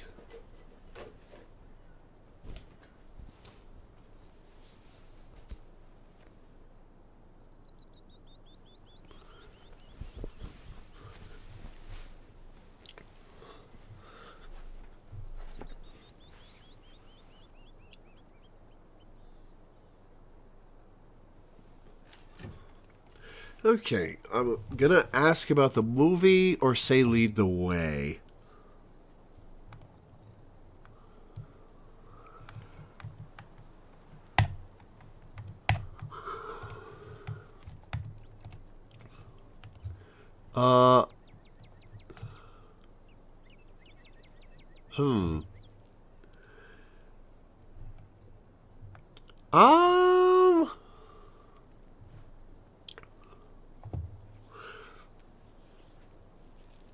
Hmm.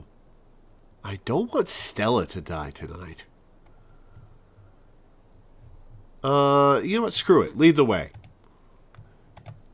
And trust me, we don't have anything to worry about from old Duke or his shotgun. Excuse me. I've gone out hunting with him before. The man sounds like a truck crashing through the trees when he walks. Even if we do cross paths, we'll hear him long before he catches wind of us. The trail's just up this way. Let's go. All right, this looks like a good shot. Mind holding the camera? She hands you the camera and takes position.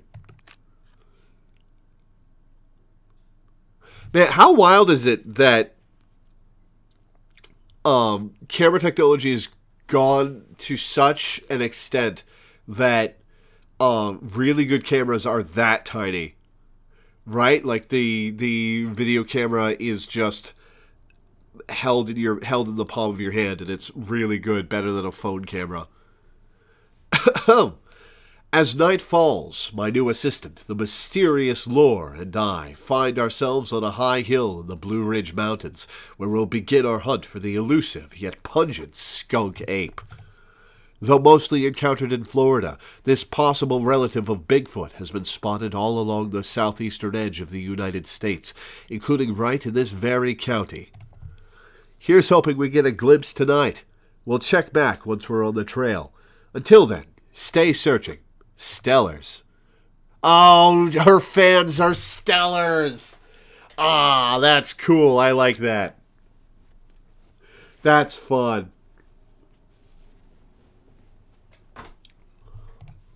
And keep digging, Gretches.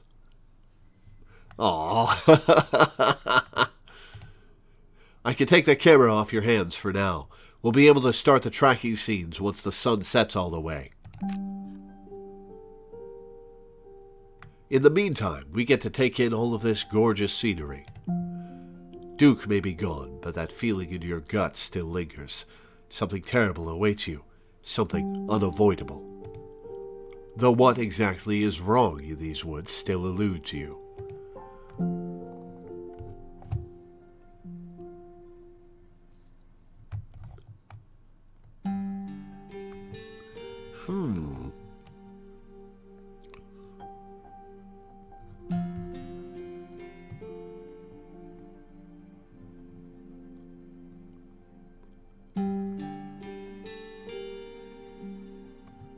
I'll say there's something wrong here.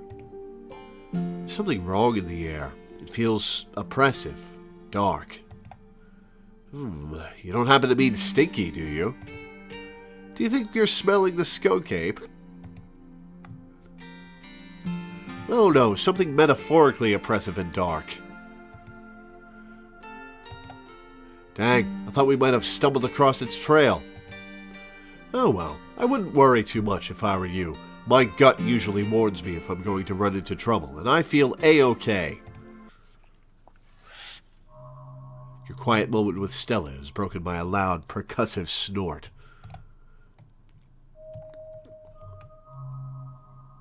Death has come for me at last.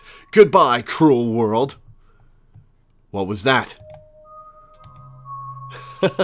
No need to panic. That's just the sound deer make when they want to warn the rest of their herd about big, scary predators like us. Let's check it out. Is that the noise deer make? As you and Stella hear the footfalls of animals retreating into the woods, she reaches for her flashlight. Oh, it's that screenshot you showed me. That's messed up. A single deer remains behind, staring down the beam of light while Gretchen whines and pulls at her harness. Something lay eggs in its face? Pain, rot, decay. A deer! Let me at him! How dare he infringe upon my dearest Stella's personal space? Let me at him! And then it's gone. Geez, Gretchen, calm down. You're gonna hurt yourself. Oh my, it seems I was consumed by a blinding rage. How very unladylike. What must you think of me? She cannot handle deer. When she gets like this, I usually have to pick her up and hold her. She has a bad habit of slipping her harness when she wants to go after something. You're too much of a potato, and they don't make harnesses to fit potatoes, do they?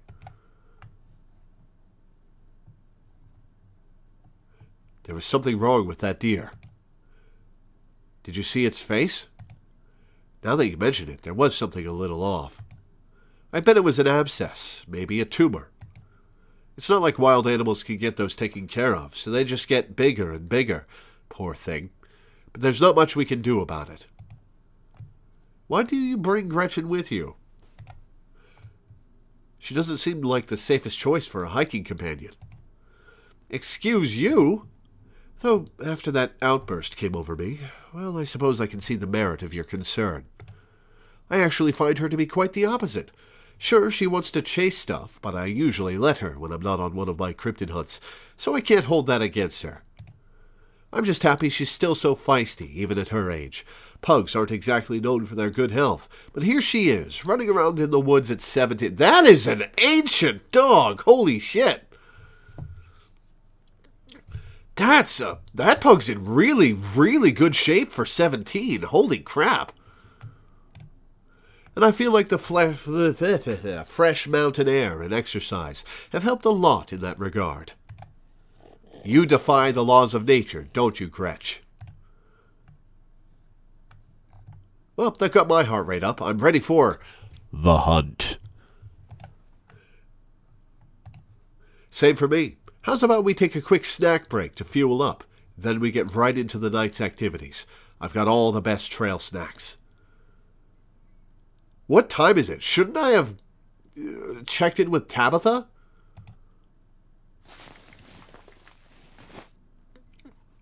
Trail extra M&Ms. Dried apricots. What are these? The name of this nut is on the tip of my tongue. Or no, that's dried fruit. What is this, though? Man, I wish I had more of my bottom molars left. I miss eating almonds. As you settle down to rest, Stella breaks open a bag of assorted snacks. Sesame sticks.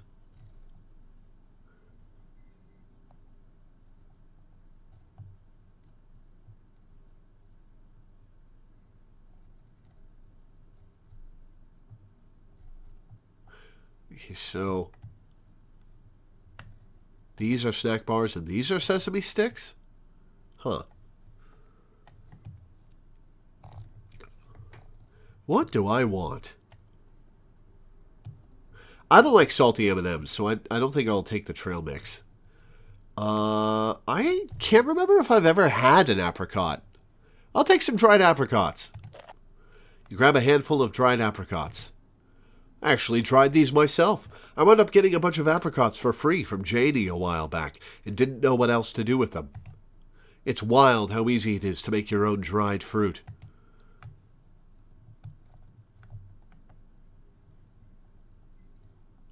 I'd burn my house down.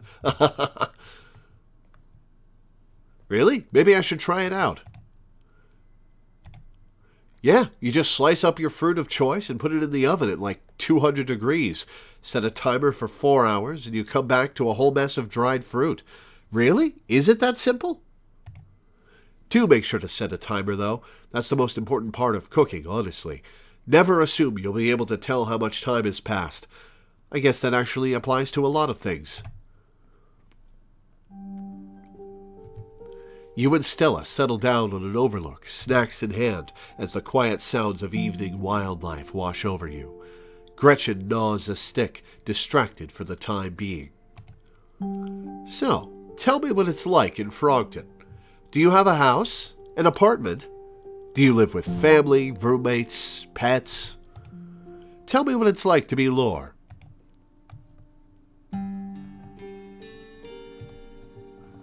Live in a doorless basement that floods whenever it rains.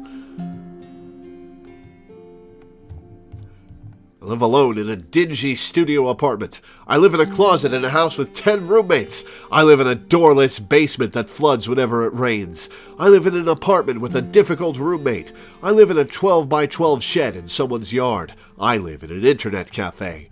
All of these things have been true at different points in my life. But it's up to you to decide which one is currently true.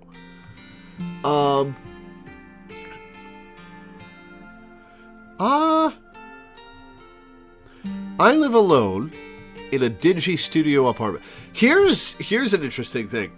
I realized when my landlady died a couple years ago and the house was in limbo between her death and my buddy Sean buying the place, I realized while I was here that I had never in my entire life lived in a building where I was the only person there.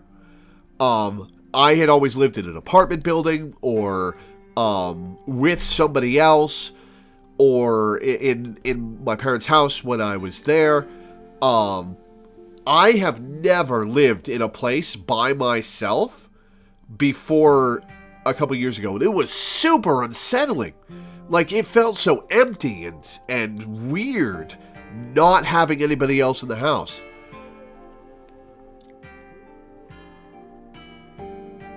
The other thing I realized a few years ago is that I've spent so much time on second and third floors of houses, that I am not comfortable living on the ground floor. I feel weird living on the ground floor, the first floor of a building. So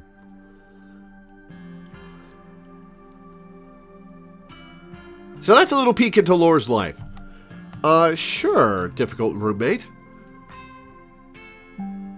I live in an apartment with a difficult roommate. I didn't find this guy. An old roommate of mine had him move in. Then they left and just stuck me with him. He's not the worst roommate I've ever had, so I can't complain too much. The biggest issue is his complete lack of respect for any boundaries. He sleeps on the couch in the common area most nights, always unclothed.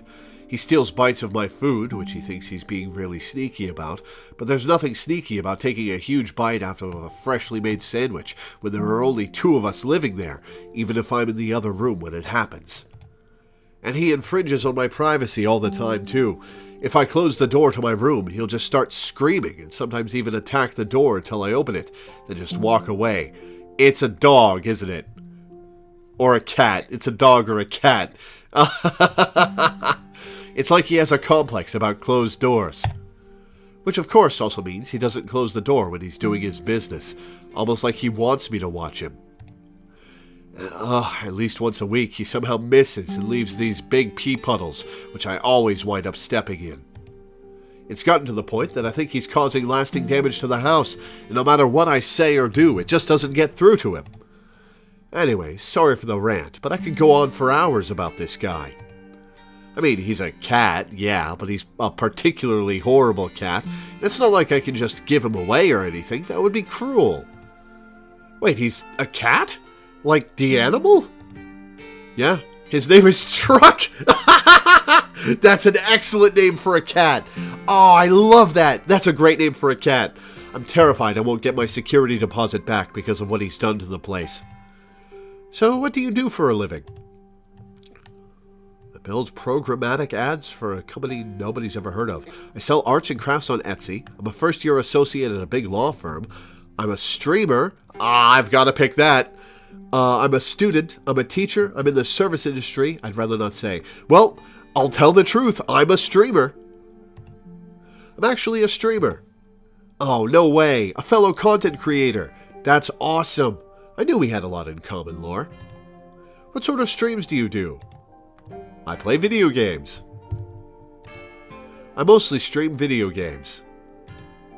That's cool. I'll have to check out your channel sometime this week. How do you like it? I wouldn't trade it for the... I love my job. It's so weird, and it's so fulfilling, and it's so fun. I love what I do for a living. I would rather do this and starve than go back to being a telemarketer or a burger flipper. Right? Like, it's so good. It's...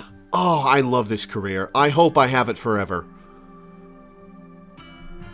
And I keep teasing my mom, because when I was a kid, I was just as obsessed with video games as I am now.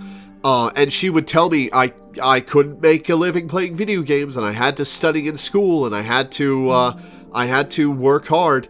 And now I make a living watching cartoons and playing video games, and I keep teasing her about it.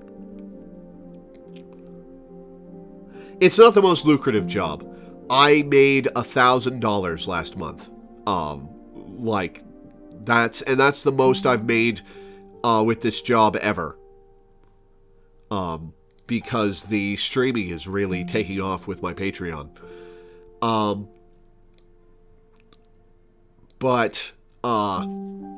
I love this job. Like I said, I'd rather do this and starve than do anything else. I wouldn't trade it for the world. I wouldn't trade it for the world.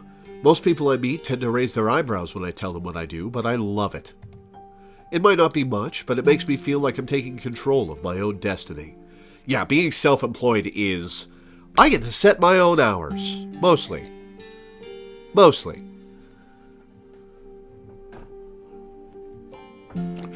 And I don't have to report to a boss, and I don't have to slave away doing data entry or talking to customers on the phone when I really just want to help them, but my job is to upsell them on stuff when they're angry about magazines they got charged for unexpectedly.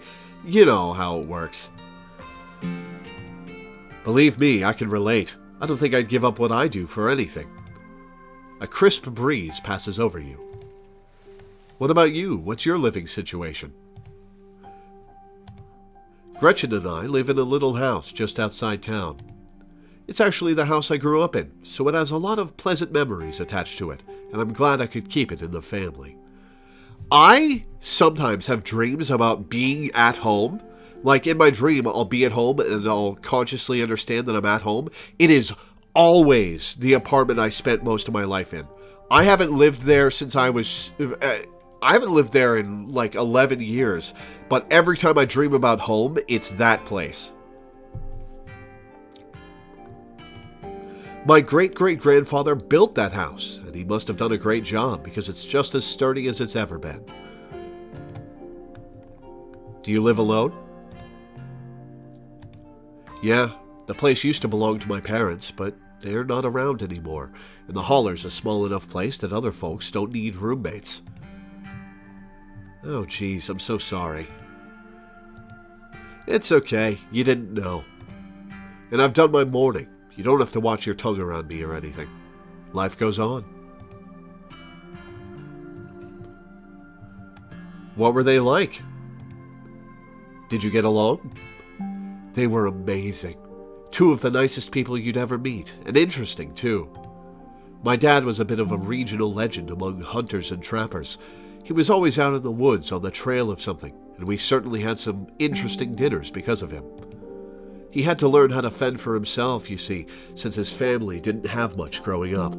So he learned how to hunt and trap and got damned good at it. He always made sure I had food and that I knew how to get it if I ever found myself too far from a grocery store. I could make us a pretty good salad with just what's in this clearing if I had to, though it wouldn't exactly taste great. As for my mom, she was a saint. She was the local vet, the lady all the farms in the county knew to call if their animals were in need of something. She was smart as a whip and strong to boot. Turns out pulling calves out of 1,600-pound cows all day is a great way to build muscle. But she was gentle, too. Even the smallest mouse would get the proper care in her hands. I'm sure she's most of the reason Gretchen here is one of the oldest dogs I've ever met. So, yeah, those were my parents. I guess we're both members of the dead moms. She might actually appreciate the joke. I'll say I can relate. My mom died pretty recently. So I get it. It's alright if you ever need to talk about things. Aw, thanks, Lore. That's really sweet of you. How are you holding up? I was glad to see her go? No! Terribly, to be honest. I don't know what I'd do if my mom died. Oh, that would destroy me. I love my mom. Terribly, to be honest. It wasn't a quick death. It took years, to the point that it was almost a relief when it finally happened. But then it sank in that she was really gone and that I was utterly alone. And then the hospital bills started to come in. So, yeah, I'm not taking it well. Yeesh, I can't even imagine how bad that must be. It's just salt in the wound at that point. Whoa! My stars, what was that? That sound wasn't meant for human ears.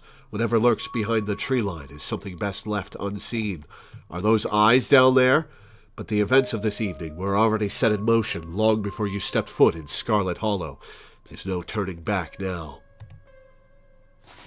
Stella immediately packs her bag and slings it over her shoulder.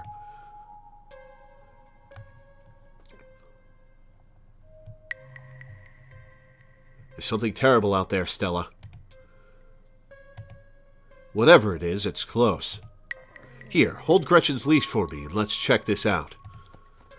Get your camera out at least. You and Stella inch towards the tree line as she shines her flashlight into the woods. Do stay close, Lore. I wouldn't want any harm to befall you. I trust you to defend us, Gretchen. Absolutely. Talk to animals. As you approach, a series of weak clucks call out from a nearby bush. Pain. It's all pain. Maybe Duke's birds weren't eaten after all. Oh, the tumors. What the hell was that? Hold on, I gotta play that back. Holy shit. I'm guessing it must be maybe 2-3 feet tall. Doesn't look hairy either, so I think we can rule out skunk ape. But whatever it is, it has one of Duke's chickens. It looks like it's headed north. Let's go after it.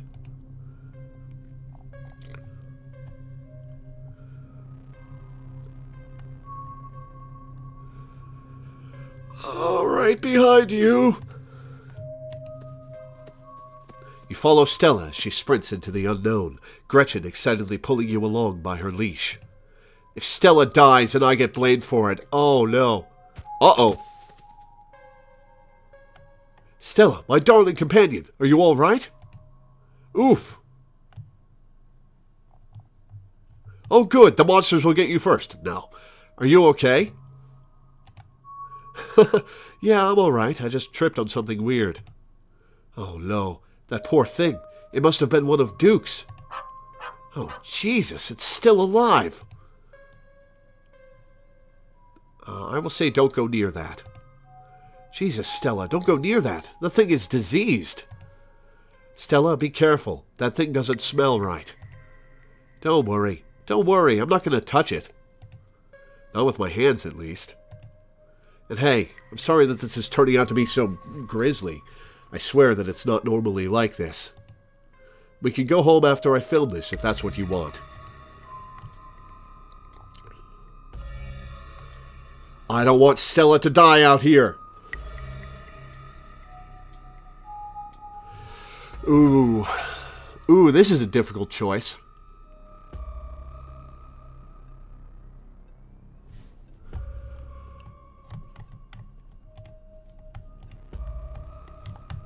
Gonna save and say, don't worry about me. I can keep going. Good to hear. Let's film this and continue the hunt.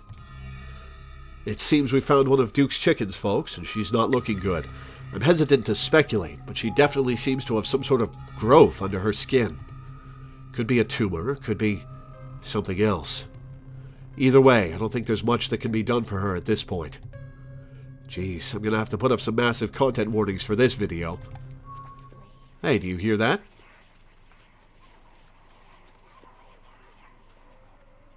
Well, that's creepy. Maybe we should heed the voices saying get away from here.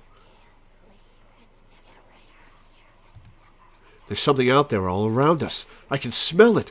There are so many of them. What in Sam Hill are you two doing out here? Didn't I tell you to... Birdie? Oh, Birdie. What's wrong, darling? Good God. Did y'all see what did this to her? We caught a glimpse of something earlier. And when we chased after it, it brought us here. Whatever did this to her, I think we can hear them in the trees. Put that camera away. For God's sake, girl. I don't want to be in another of your videos. No one needs to see me like this. He's going to touch it, and it's going to tumor him later down the line. No one needs to see Birdie like this. You wouldn't put her online, would you? Not when she's like this, all swollen and hurting. Duke, did you hear me? I think they're coming closer. You stay away from my Stella, you mongrels. Come out, you sons of bitches. Duke, don't shoot them. We have no idea what'll happen. You hear that, Stella? That ain't the sound of something peace-like. Whatever these things are, they'll pay for what they did to my girls. This is creepy as hell. Come on, you, whatever your name is. Grab that flashlight and help me line up a good shot. Oh, let's see what's in the woods. I can feel that white-hot rage from earlier start to wash back over me. I'm going after them. As the creatures in the tree line grow louder and more numerous, Gretchen violently strains against her harness. Quick, they're closing in on us. Oh, shit.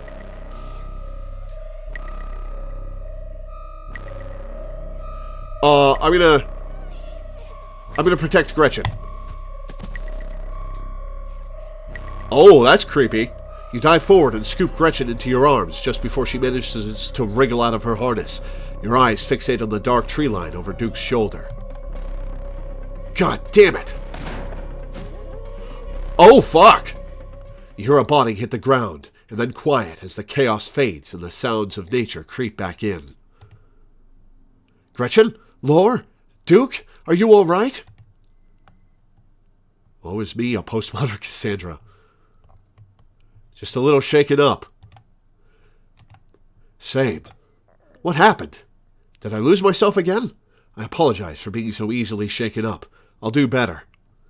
Oh, Duke is dead because I picked Gretchen over him. Oh, no. Gretchen. Here, I'll take her. My poor little pup. Thanks for watching out for her. Duke? Are you okay? Oh, shit. Oh, my God. Oh, my God. Duke, holy shit. What do we do now? What the hell are we supposed to do? We've got to go to the police. What do you mean, what do we do? We've got to take this to the police. A man's dead. What happened to Duke? Is something wrong with him? Why won't he get up? Oh, poor Doge. You're right. You're right. And we have footage of what happened here. But it's so dark and shaky. It all just seems so unbelievable. We need more footage. Come on, let's go after them before we lose our chance. No! Are you nuts? The man is dead, Stella.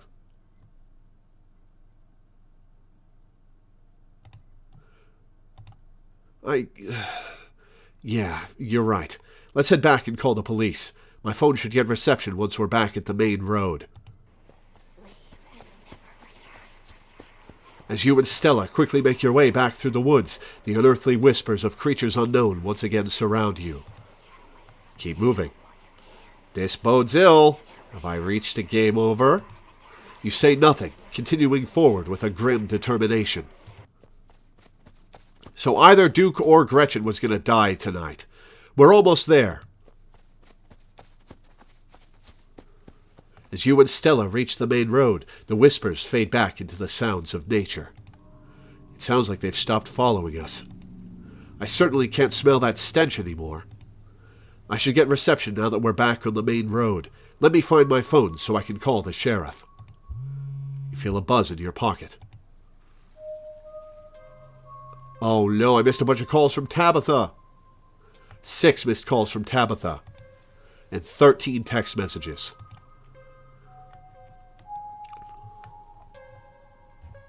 I will call her. You try and call Tabitha back, but it goes straight to voicemail. Text her that you're okay. You text Tabitha back and let her know you're okay. Your message sits unread. Yikes, Tabitha's been blowing up my phone. I guess she must be worried about you.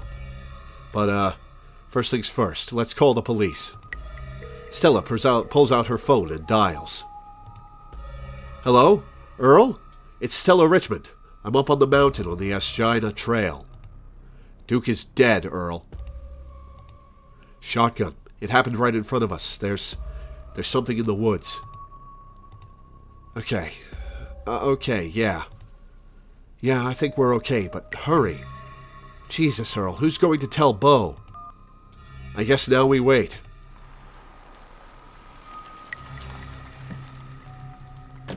It takes a little while, but eventually a patrol car arrives at the scene.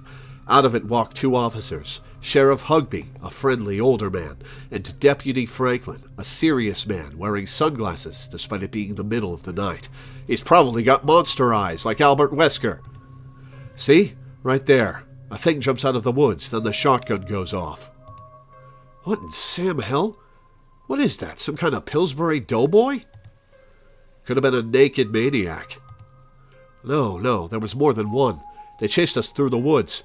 Whatever they aren't human. And they killed Duke. Uh-huh.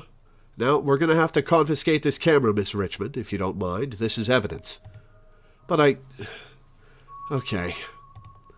Let me just turn it off to save the battery. Here you go, Deputy Franklin. We appreciate your compliance with the law. We'll get a team out in the morning to retrieve the body, but for now, Sheriff Hugby and I... Please, call me Earl. Earl and I will escort you, and... Are you new, Franklin? Who are you, exactly? That's Lore. He came into town today for the funeral. Lore? As in... Tabitha's cousin, yeah. Damn, didn't think you'd actually show. We'll escort you both back to town. If there's a naked maniac on the loose, it's best you don't walk back on your own. It wasn't a... Never mind. Why aren't you going out there tonight? They're small-town cops, Stella. Did you hear about the naked maniac?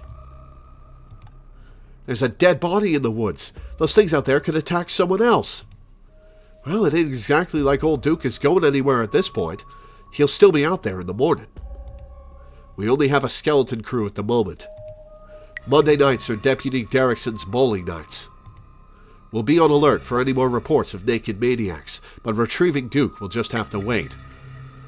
It's good that they believe that something happened, at least. Like, we've got video footage of something attacking Duke and the shotgun going off. So there's that at least. Now, if you'll kindly step into the vehicle, we can return you safely to your home. Do we have to ride back with you? We can just walk. Those creatures left. We'll be fine. I'm afraid I'm going to have to insist, for your own safety. He's got a point, Stella. Stella sighs. Okay, thank you. You can ride up front with me, little lady. That is, if your mama permits. But what about Stella? She hates being in those wheeled contraptions. Sure, Earl. You can hold Gretchen on the way back to town. Stella doesn't like being in cars, huh? The cops usher you and Stella into the back of their squad car. You're just the cutest little thing, Miss Gretchen. Yes, you are. Sheriff Hugby pats Gretchen on the head affectionately, but she remains wholly focused on Stella, a worried look stretched across her little pug face as Hugby scratches behind her ears. Stella stares out the window, oddly quiet. What do you mean, oddly quiet? She just watched a man die. Oh, my poor Stella. Neither one of us much likes these awful metal beasts. If only I was able to comfort her. Confound this old man who reeks of coffee for keeping us apart. Hey, Stella, you good? She doesn't respond.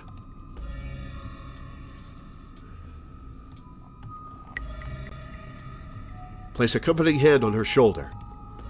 You reach out and rest your palm gently on her shoulder. She jumps slightly at your touch, but you can feel some of her tension ease and hear her let out a self-soothing sigh.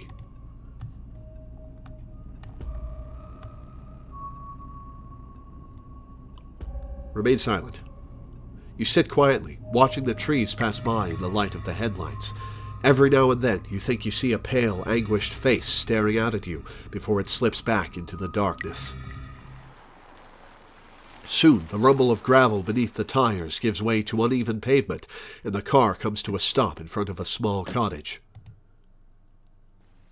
You two stay out of trouble. We'll have this all sorted out in the morning. Just get a good night's sleep. And you, whatever your name was. I be really Fox Mulder. Lore.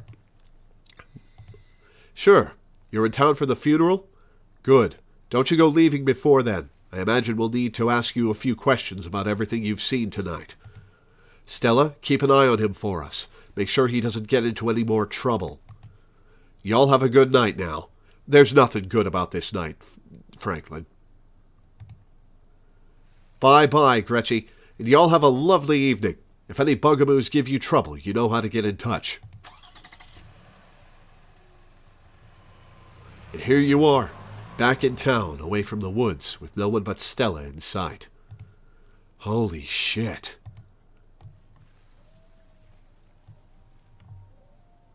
I hope you don't mind me asking, but why on earth did you want to walk home? That's a fair question. I've just had some bad experiences with cars. I don't know how to drive them, and I don't like getting into them unless it's literally a question of life or death. Well, it was, Stella. Which I guess tonight was.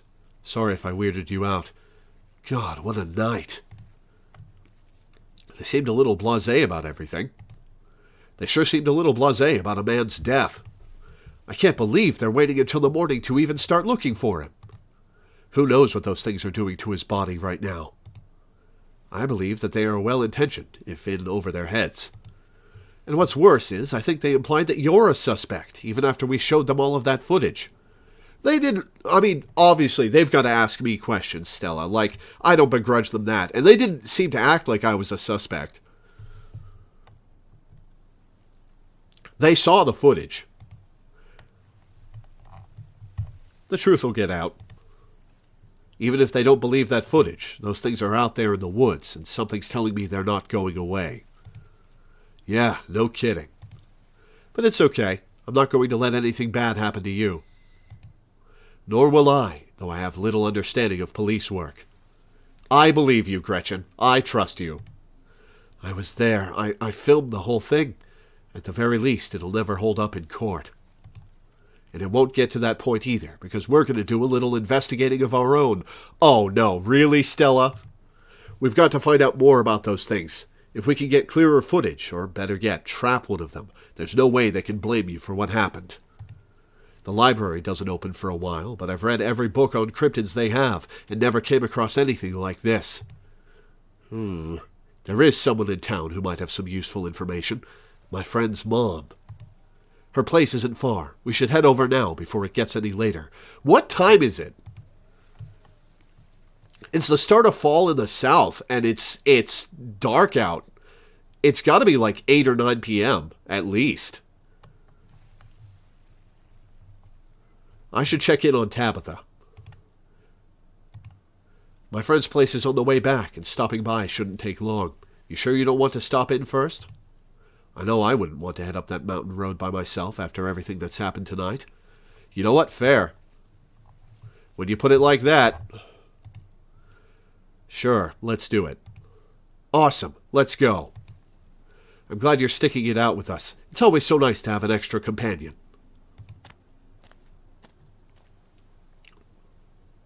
I hope she's still awake. There's something foul creeping up behind us. Lore. Oh, uh-oh. Jesus. You and Stella turned to see a shadowy figure staring at you from across the road. You didn't hear it approach. Is that one of the coal miners? He's got blood on his shirt. Welcome home. You're finally back where you belong. Uh-oh. I don't like that, Mystical. Before you can respond, the door behind you swings open. An older woman stands in the entryway. Go home, Wayne. I can't help you tonight. You look back, and the figure is already gone, disappeared into the shadows of the night. I'm sorry about that, Stella. Some people just can't be helped. What brings you out here so late? And who is this? Hi, Mrs. Forsyth. This is Lore. Is it okay if we come in? You and Mrs. Forsyth briefly lock eyes. She's impenetrable, and you feel small and almost naked in her presence. There is something about her that's far beyond you, but you feel no threat, no malice. And then the moment passes, and you see only the woman before you. Of course. You're in luck. I just put on water for hibiscus tea. And for goodness sake, you can call me Sybil. You're an adult now, after all. Welcome to my little nook. This place always has the loveliest aromas. It's nice to finally meet you, Lore. I was so sorry to hear about your mother. Vivian was such a lovely soul, and she's been sorely missed in the holler, and now poor Perlan is gone as well. Do let me know if there's anything you need while you're in town. Who is that outside? Just a very sick man. You don't need to be worried about him. You knew my mom? Of course, dear. She was a good friend of mine for many years. She was such a lovely woman. You should come by sometime. I can delight you with unsavory tales of her youth. How did you know that she died? Oh, Perlan was a chatty woman. Not much went on that I wouldn't get an earful of, bless her heart. I never met Perlan. You don't have to pass on your condolences to me. I have no feelings about the woman. That's fair, child, but it seemed like the right thing to do. We need your help. Yes, I suppose pleasantries can wait for another time. What's got you here so late? You seem troubled. You know about weird stuff, right? Unexplainable stuff? I'm not so sure I follow, dear. I know which oils to use for which aches. I know a bit about classical spiritualism. Just what sort of unexplainable things are you talking about? Duke was killed tonight by something in the woods. Oh, my lord! Have you contacted the police? Yes, and they didn't take it very seriously. They're not even looking for the body until tomorrow. Those things out there, I don't even know how to describe them. I can't say I know much about local wildlife. My daughter has always had a brighter gift for nature than I. This wasn't the local wildlife, Mrs. Forsyth. Here, I can show you. Stella pulls a memory card out from her sleeve and pops it into her phone. Oh, you took the memory card out of the camera? They don't have the footage? Oh, that's not going to endear you to them. I wasn't about to just let the police hold on to this. At least not before we had a chance to make a copy. Yo, Sybil, content warning. Cops are going to be mad when they find out you kept that. Only if they figure out I kept it on purpose. Don't worry, I can play dumb when I have to. As far as they'll know, it was an honest accident. Yeah, me too, Sybil. Where was this? Up the mountain to the northwest. Within the town limits? Yes. I see. There's the T. T is life. So they're not supposed to be that close to town, huh, Sybil? Is there a way to make the video bigger and louder if you can? I need to plug the memory card into a computer. I could go back and get mine. No need. Kanika should still be awake. She can lend us hers. Kanika? Are we seeing Kanika? You'd better come with, Stella. I'm sure she'll be more willing to help a friend than her nosy mother.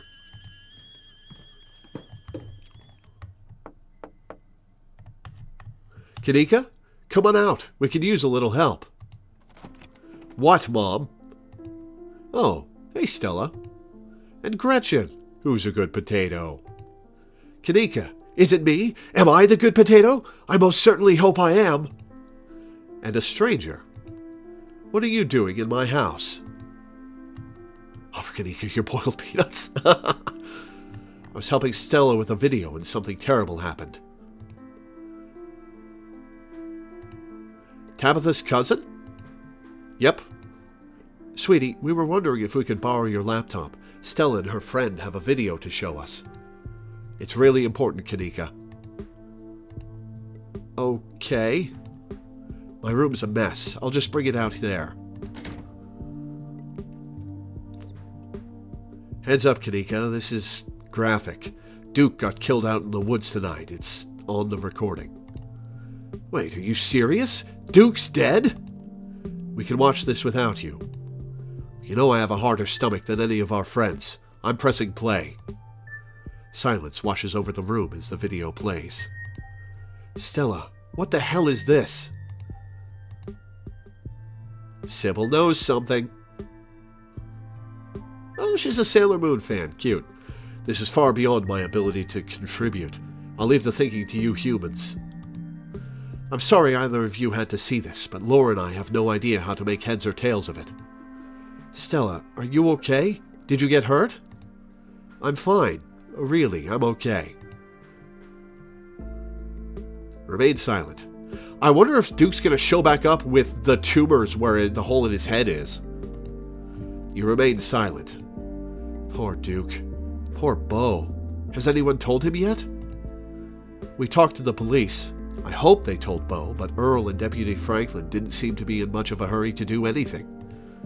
I'll call him later tonight. But for now, we have something far more serious to discuss. Yeah, spill it!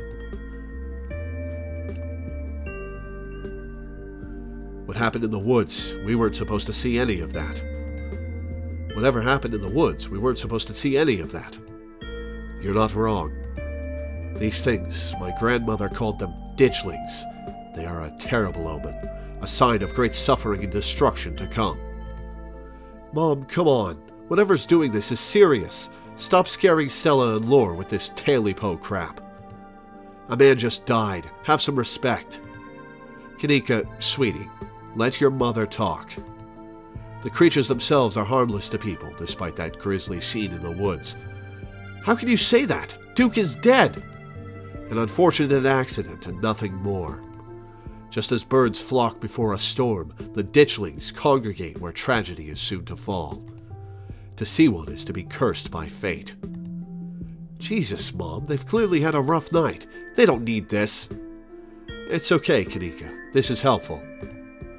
Stella, whatever these things are, they aren't magic. We can't rule that out, not after what we saw. But fine, let's focus on what we know. Whatever they are, they're doing something to these animals. You saw the chicken in our video. What was that growth?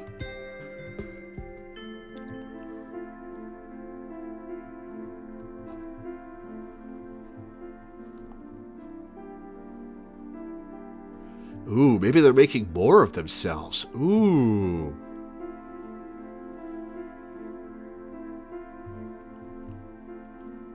I have a specific dialogue option because I took 2 traits.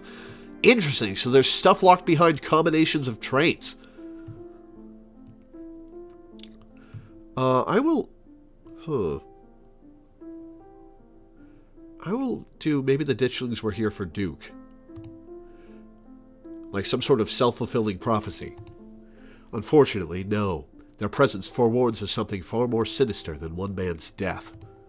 Stop speculating about this occult nonsense. Let's focus on what we know. Right, what are those growths? Maybe they're making more of themselves. Yeah, maybe what we're seeing here is some sort of parasitic larval stage, part of their life cycle. But I don't want to jump to any conclusions about something this out there, not without doing some research or talking to a biologist. I don't think the biologist can help us, Kanika. I'm sure there's a rational explanation that'll clear all of this up. Oh dear, I'd forgotten entirely about the tea I'd put on. Let me fix you up a couple of cups. It'll help soothe your nerves. I don't know, it's getting late and I should let Lore get some rest. I ran him ragged today with all the hiking and running through the woods in terror. You don't have to leave on my account, or... I can keep going, I'm still wired. I can stay out, I'm still wired from everything that happened. Okay, maybe it's that I'm eager to get home and start doing some research. Yeah, fair enough. I'll ask around on my usual forums to see if anyone has information on... ditchlings, is that what you called them? That's right. You go on home now and do try to get some rest. Don't stay up all night on the online. Let me get you some of my house-made peppermint tea to go. It really does wonders to soothe the soul. Bye, Stella. I'll see you tomorrow, okay? And call me if you need to talk. Thanks, Kanika. I'll see ya. Bye, Lore. Bye. I just waved to my microphone. It's excellent iced or warm, though with the nights getting chillier, warm will probably be best. Helps wake up the bones. Be careful out there, both of you. Sybil turns and closes the door behind her. Behind her. What an unfortunately short visit. Alrighty, let's head back home. My home, I mean. Am I going to stay out with you tonight? And here we are. You're welcome to stay the night if you want. Hell yeah, sleepover! Thanks, I'm terrified of seeing Tabitha. I should probably head back before Tabitha has a conniption. Are you sure you're okay heading back up that mountain alone?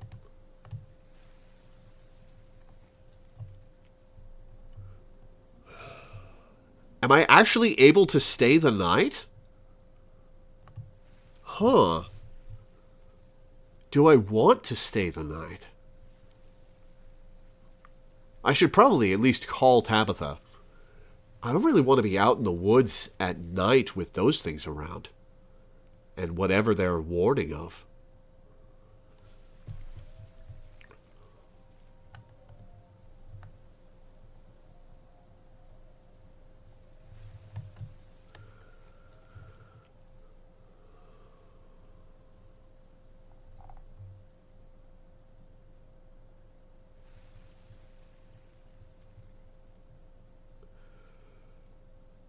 Let's see what happens if I try to stay the night. On second thought, yeah, I'll stay. Thank you for the offer. Cool. It doesn't take... Achievement unlocked slumber party. Cute. It doesn't take long for Stella to fix up the guest room for you. Well, it's certainly smaller than its counterpart at the estate. It's far better cared for. It's so exciting to have a guest. I can't remember the last time we've had company. Make yourself at home. Who was that guy outside of Sybil's? Felt like I could barely breathe until he left. Wait, was that Mystical or Explore? Crap. Wayne? I haven't really gotten to know the guy. I think he works in the mine. It might be worth looking into him. Okay, that was Explore. Good. What do you make of all this? Gosh, I don't even know where to begin. Those creatures are out there, and Duke is dead. I know that some of the things Sybil said were a little wild, but if she is right, and they are an omen, maybe we can change things and stop whatever's brought them here before it happens.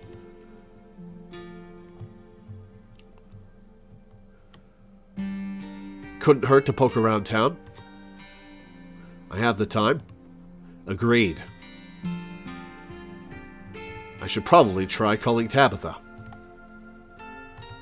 Right, she'd probably like to know you're not dead.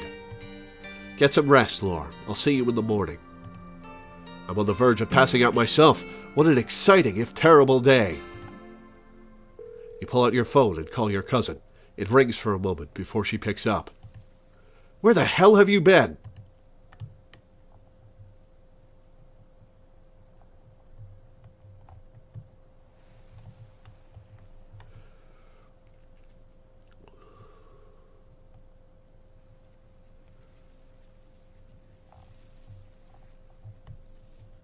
I'll be frank. I watched a man die tonight.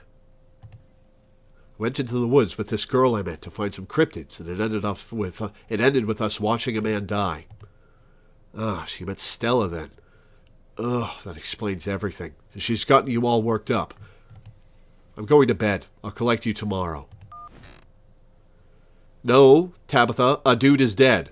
From the comfort of Stella's guest bed, the events of the past evening seem like something that happened to someone else, though you can still clearly picture the terror you felt in those moments. For now, you're safe and you're warm. Eventually, the sun will rise and chase away the monsters and make them seem like nothing but bad dreams. Maybe tomorrow, if you're lucky, you'll wake up in the normal world and have a relaxing week in the mountains with a new friend. It's a nice thought, but deep down, you can't help but worry that things will only get worse. From behind closed doors, you can faintly hear the sounds of quiet sobs. Oh, poor Stella.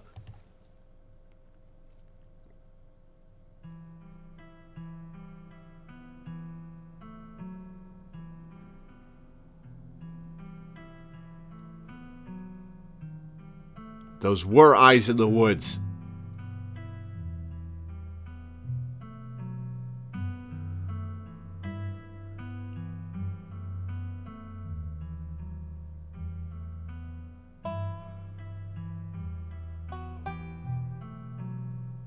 Man, this is some good-ass horror.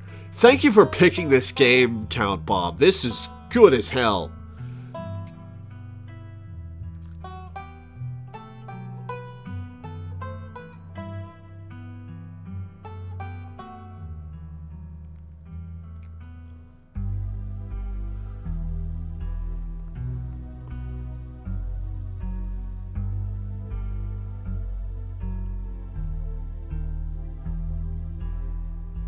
Llamas?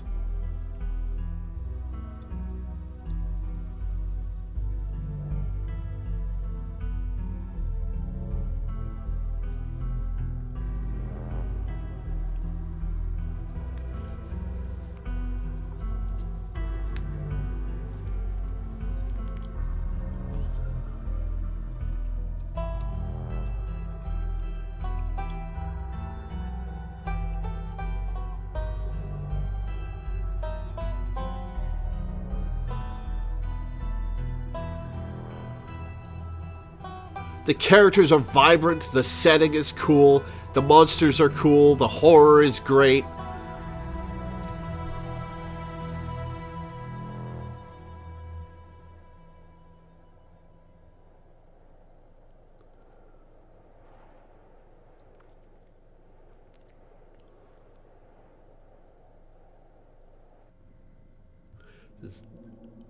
Human alert, Ditchling, Linguini, Ratatouille, and Enemy, Darkness, Dementia, Raven, Waves, the name of an achievement? What did I get for that? What did I get that for? Hang on, I have Steam open. Finish episode 1 with Mystical is one of your traits. Slumber Party and episode 1 at Stella's. Finish episode 1 with Talk to Animals as one of your traits. Huh. Okay. There are 141 Steam achievements for Scarlet Hollow. Holy crap. Alright, we're going to save.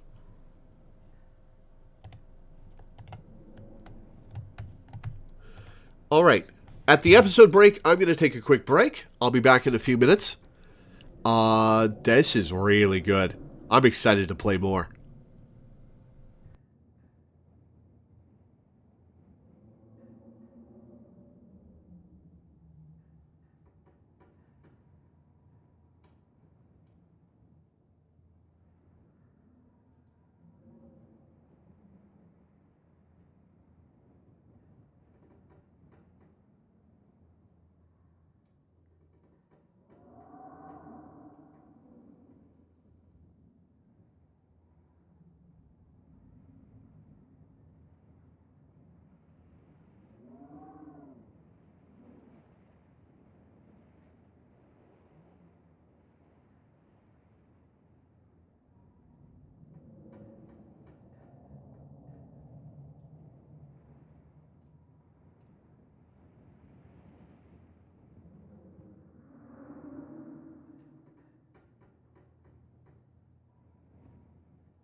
All right, I'm back. Let's continue. We've got an hour left. Let's see how far we get. I'd like to continue with this world state in episode 2. Please save your game now. I did, but let's make sure. Continue. Would you like to see a recap of episode 1 before you start episode 2?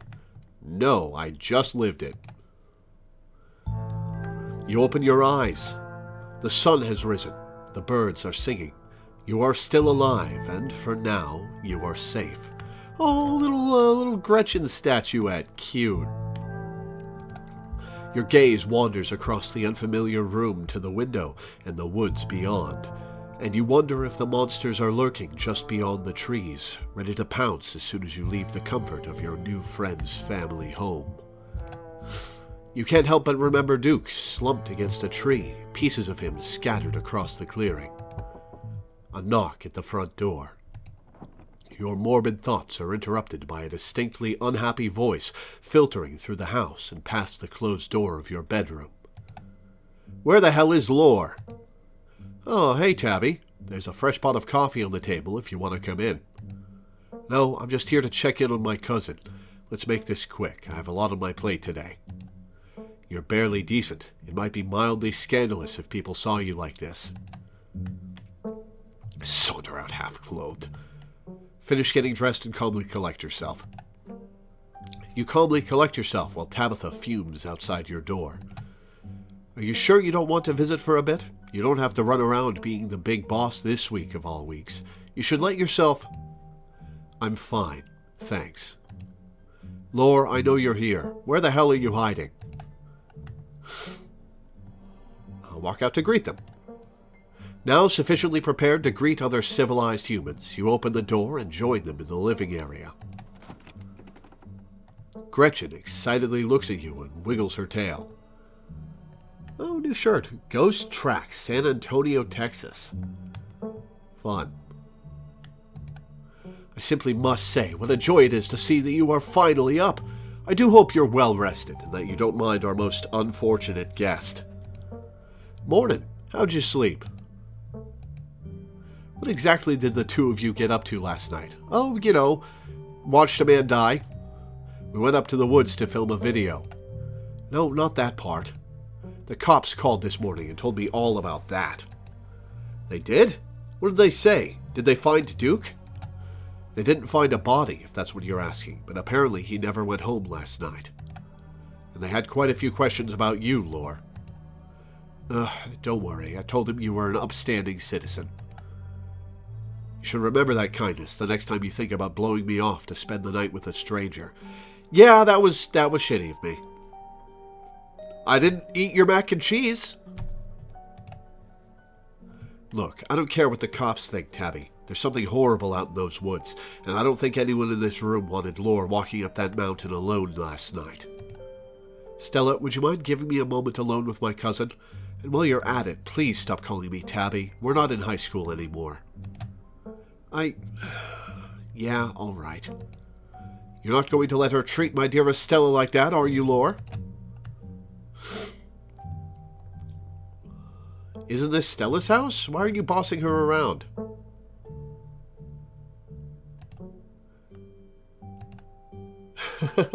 This really isn't a hill worth dying on. I'll give you two some space. Thanks.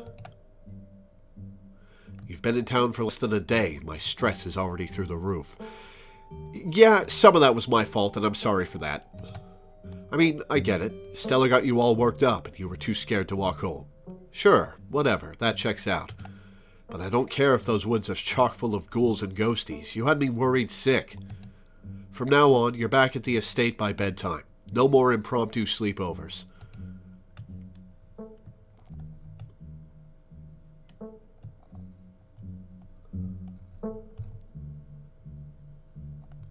Ooh, do I be defiant, or do I just say I watched a man die last night? I'm gonna say I watched a man die last night. Tabitha, I watched a man die last night. Cut me some slack. You mentioned that before I went to bed. I have no idea what happened in the woods, but if that's true, it's all the more reason to head back to the estate before it gets dark.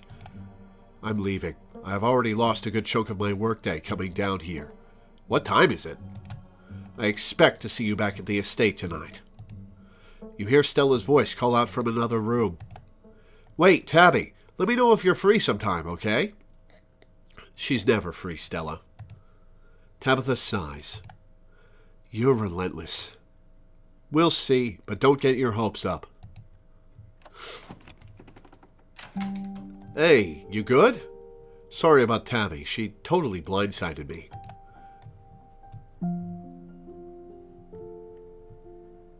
I don't regret anything, but you're right. That sucked. It's not like I didn't let her know where I was.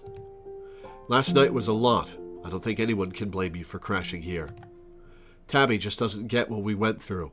Who would, honestly? And for the record, I'm happy you stayed too. What if you're able to romance Stella? That would be fun. I like her a lot.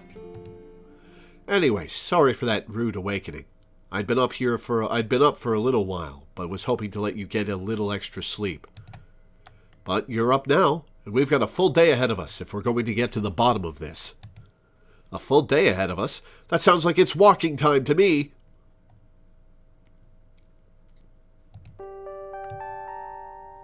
How are you so chipper?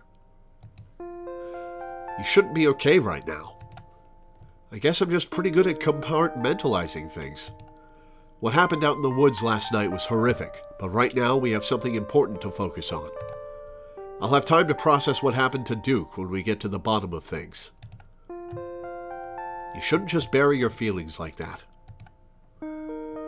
What happened to Duke last night would mess with anyone. I get that, but I'm fine, really. At least for now. I can process this in my own time.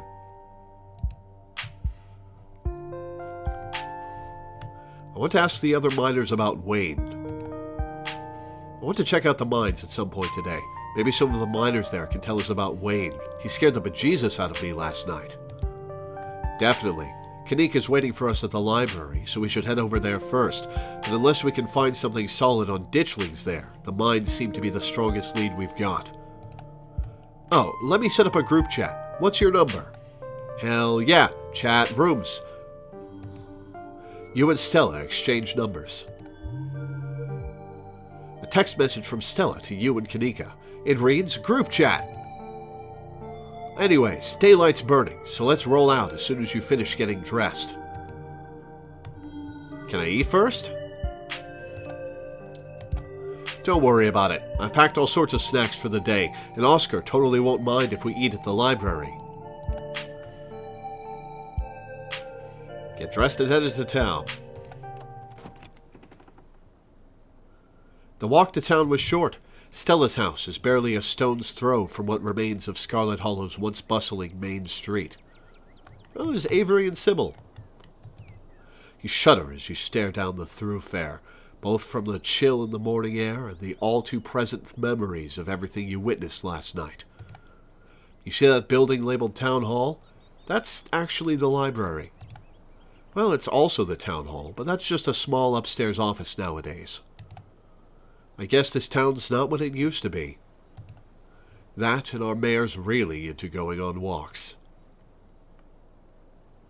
Gretchen's not the mayor, is she? I think there's actually going to be a meet and greet later this week. Could be just the pick-me-up we need, what with everything that's been going on. Stella may be fond of him, but I certainly didn't vote for that beast. How does the dog understand democracy?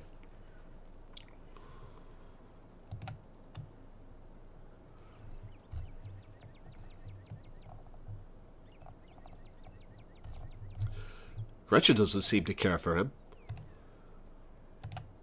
All right, I know you've joked about it a couple of times, but now I'm actually starting to believe you can understand her. Oh, believe it. Gretchen absolutely can't stand Mayor Jimmy. Oh, hey. Morning, Stella, and same to you, Lore.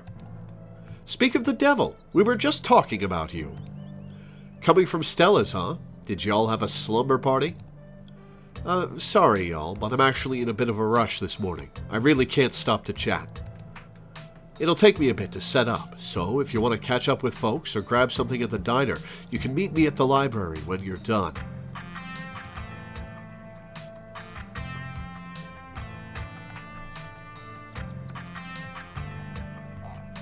Oh, sure. See you in a bit, Stella. Cool. See you soon.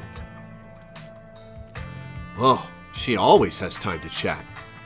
Is she feeling okay? Avery, have you heard? Oh, Stella and Lore just got up to a bit of trouble last night, that's all.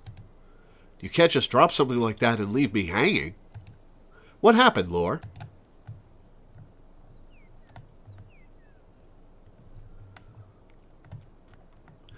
Ooh, how much do I tell him?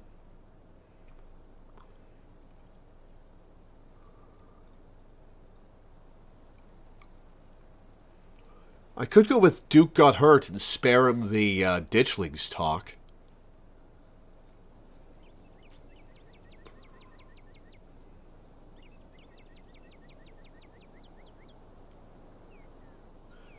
Duke got hurt is close enough to the truth. On the other hand, it is kind of a lie by omission.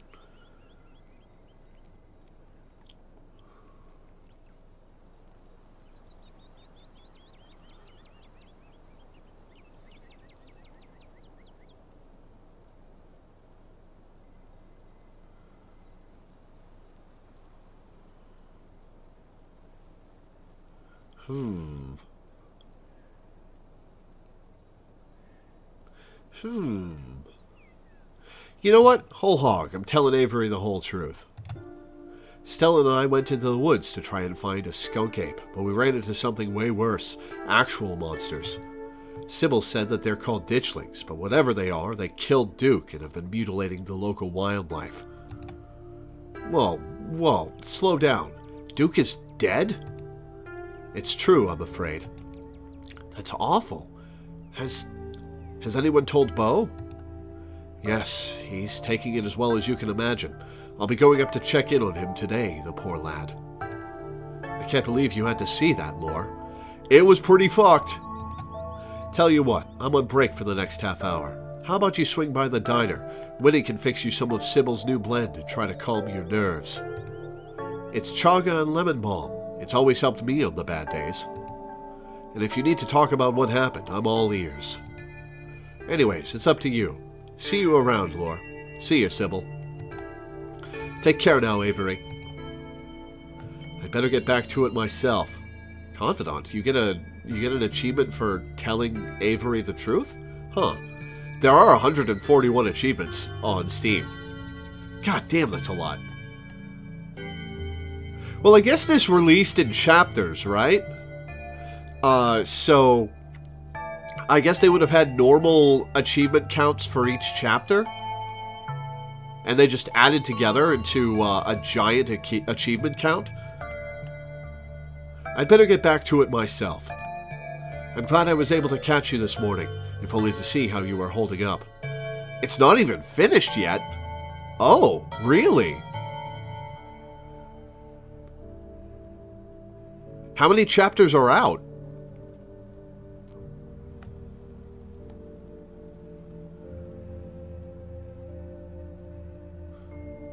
Excuse me. 4 of 7 chapters. Damn.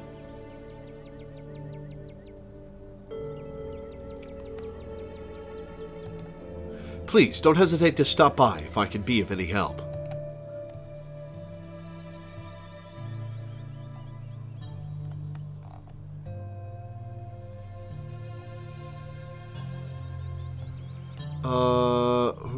Lots of pertinent questions here. Why doesn't anyone in this town seem to know or care that a man died?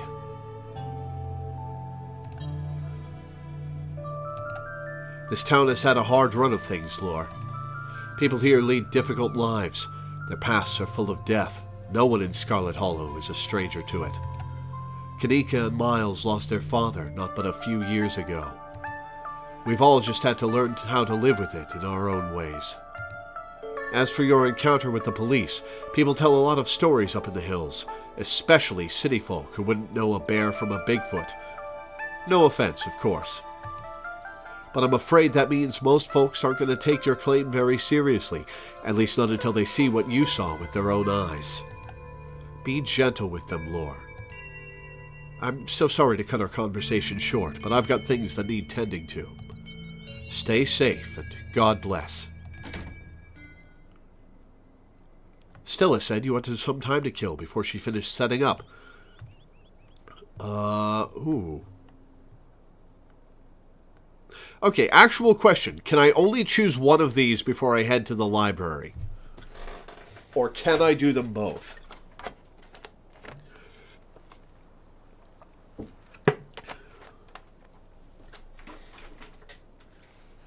You can do both. Excellent. Okay. We'll start with the diner then. You head towards the diner.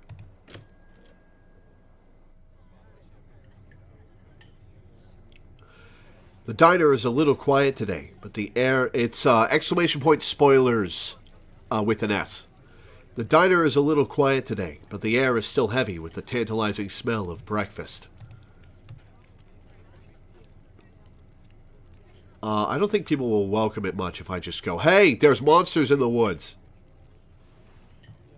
So I'm going to talk to Avery. Does this guy have dead eyes? Oh, no, they're just heavy eyebrows and dot eyes and a mustache. Okay.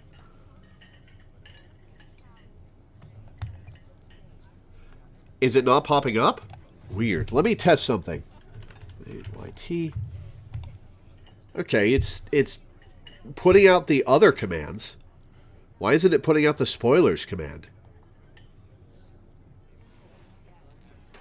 I mean, I can't see it because I can't see the message when it does, but I assume you're doing all that because you aren't seeing it pop out. Well, if it's not, then here's what it says. If you start your message with at, and a space, and then your message, I can't see it in chat. I have those characters blacklisted with better TTV, and it means that people can discuss spoilers without having to worry about spoiling me. Just be careful. I'm good at seeing at the start of messages when people mess it up. But it's generally better if you be careful. Alright, let's talk to Avery.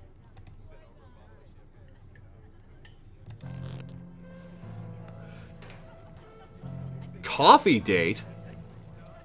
Fair enough. You slide into the booth across from Avery.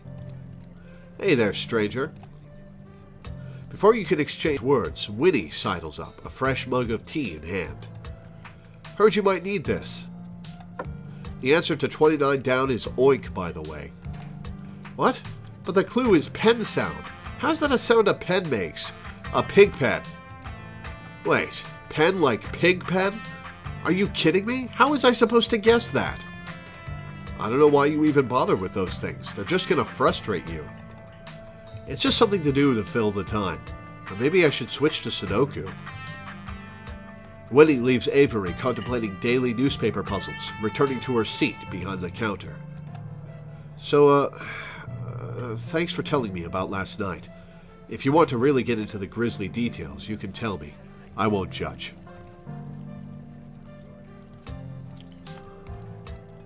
We'll start with the tea. Take a gentle sip of your tea. Sybil was right. You can already feel it begin to ease some of the strain and tension from last night's events. Well, not a lot of folks take to chaga so quickly. It's a fungus that grows on birch trees around here. It's supposed to be super healthy, but it definitely makes for a challenging drink. Color me impressed. What if you don't believe me about last night? I could tell you about last night, but what if you don't believe me? I'm not here to judge, I'm here to listen. Tell Avery about last night, then. You spill the beans, glad to have someone to talk to about the horrors you've witnessed. Wow, that is some heavy stuff. No wonder Stella seemed distant. Monsters in the woods. I may not have lived here long, but I've never heard of anything like that happening around these parts. I can't say I like the thought of it. Now that I think about it, when the cops came in for their morning coffee, they mentioned something about going out to the woods to look for someone. It must have been Duke. They seemed so disconnected from it. I figured it couldn't be very serious, but wow.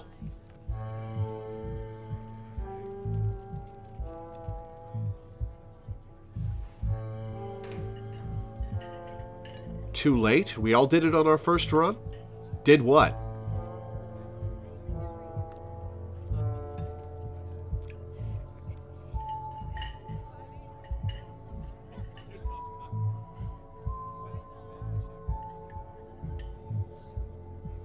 Did a thing. Okay, well, never mind. Don't tell me then. Don't worry about it. All right.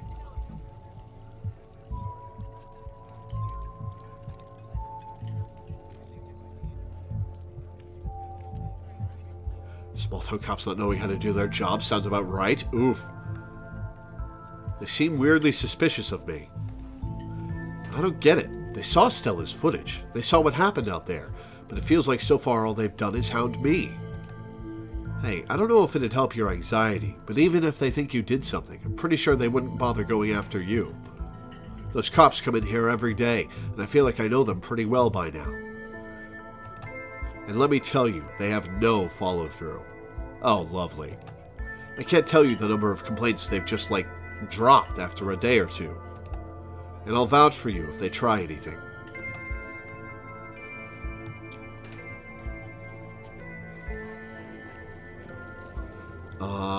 I hadn't pegged you as a transplant. Where are you from?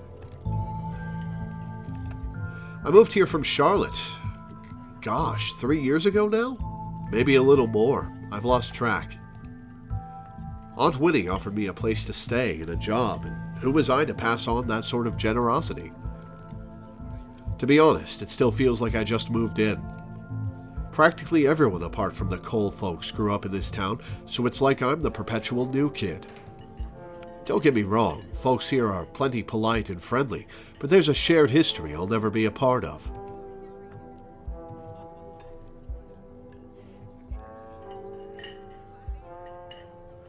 Do you regret moving here? Why'd you leave Charlotte? If you don't mind me asking. I have a friend from North Carolina who can roughly place where this town is supposed to be. Cool. Nah, it's cool. I was having some issues with my folks about my education, which, wasn't great. Especially since I was still stuck under their roof. When my aunt heard about it, she offered me a job and a place to stay, and the rest is history. I get it. I felt out of... Well, have I felt like an outsider or not? I haven't felt particularly alienated. You and Stella have been plenty welcoming.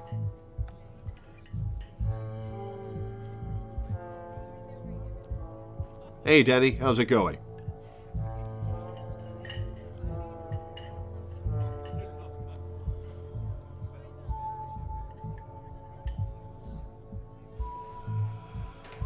Do I say I felt out of place, or haven't felt like an outsider?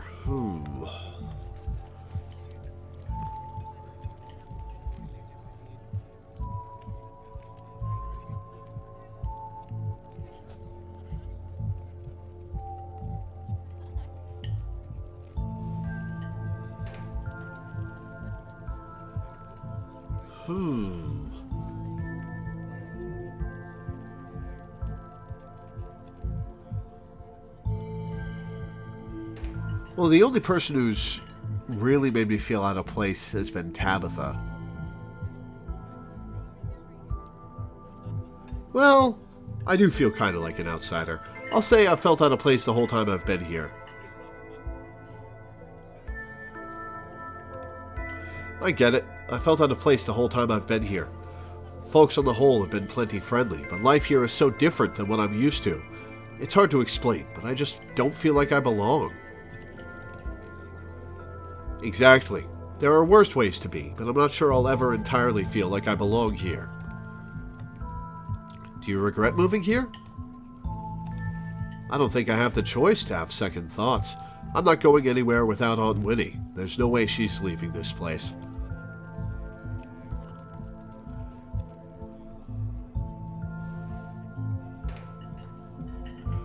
I'm not going to tell him to leave, and I'm not going to tell him or them to leave, and I'm not going to tell them to leave and take me with. So I'll just say, let me know if you happen across any leads.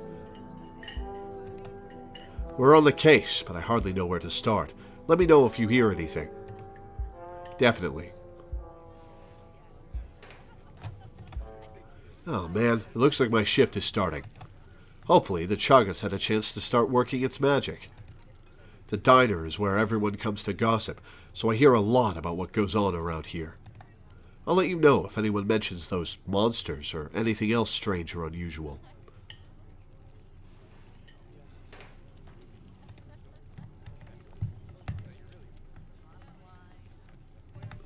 Avery slips out of the booth, giving a friendly half-wave before disappearing into the back. You leave the diner, ready to continue your day. Swing by the general store. This is your first time seeing the general store in the light of day. A young man sits at the table by the register, too preoccupied with his phone to care that you stepped in. This is a cute little place.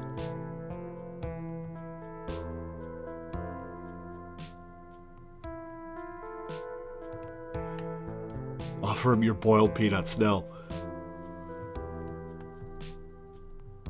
Hi, I'm Lore. Let me see what else there. Hi, I'm Lore. I just got to town yesterday. Yeah, I know. Mom told me. What's your name? Miles. Oh, that's Sybil's other kid.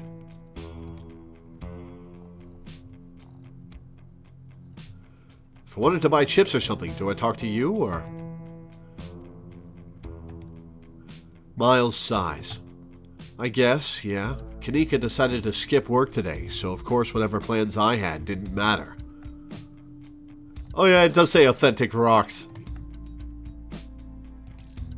Just take the chips. I don't care. I'm gonna leave money. I'm paying for my chips. I insist. I'm not ringing you up. Take them or leave them.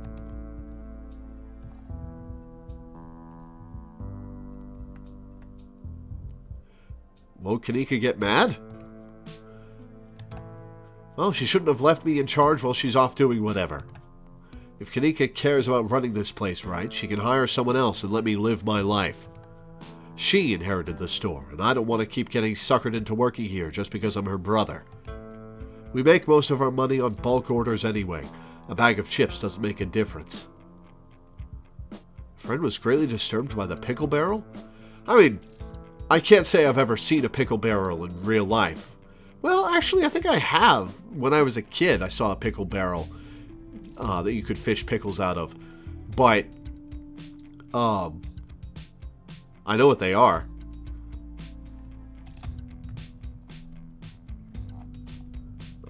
I'm going to say I'm good. I'm good, thanks. Have it your way. Well, I'm not going to get anywhere with this kid, so you're done here. Or I'll say see you, Miles. Miles doesn't respond as you turn and leave the general store.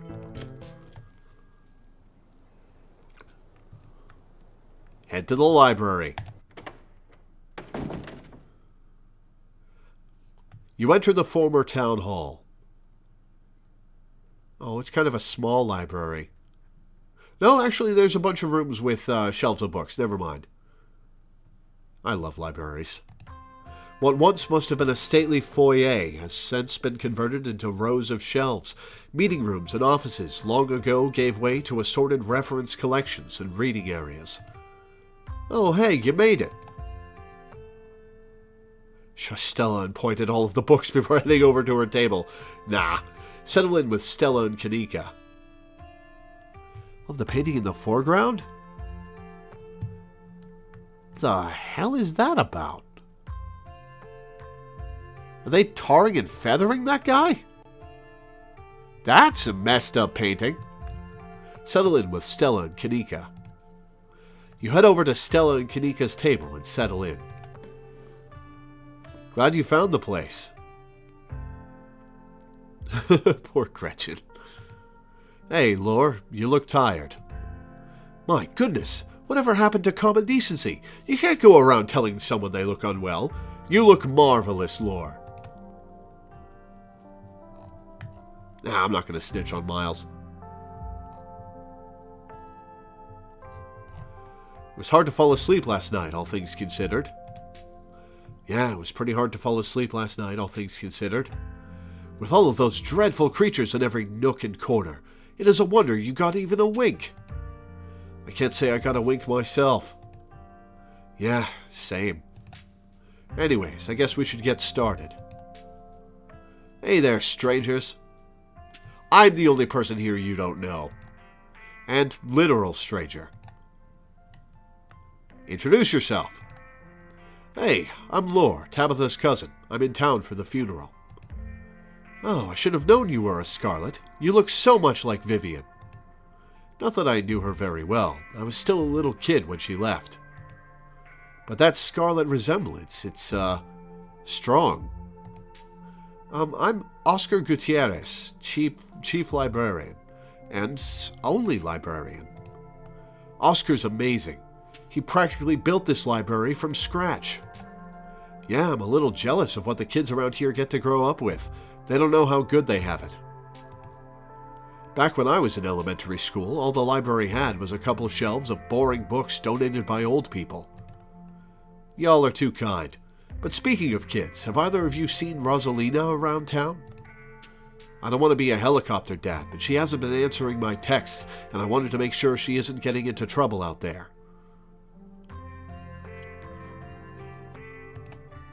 You know the crowd she hangs out with?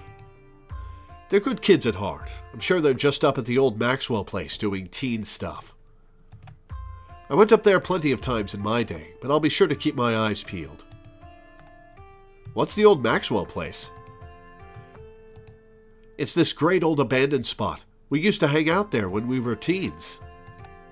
I can't believe I used to be so reckless. The floors there were like Swiss cheese. I should really have a talk with Rosalina when she gets home. I don't want to scare the guy, so I'll say I'm sure she's fine.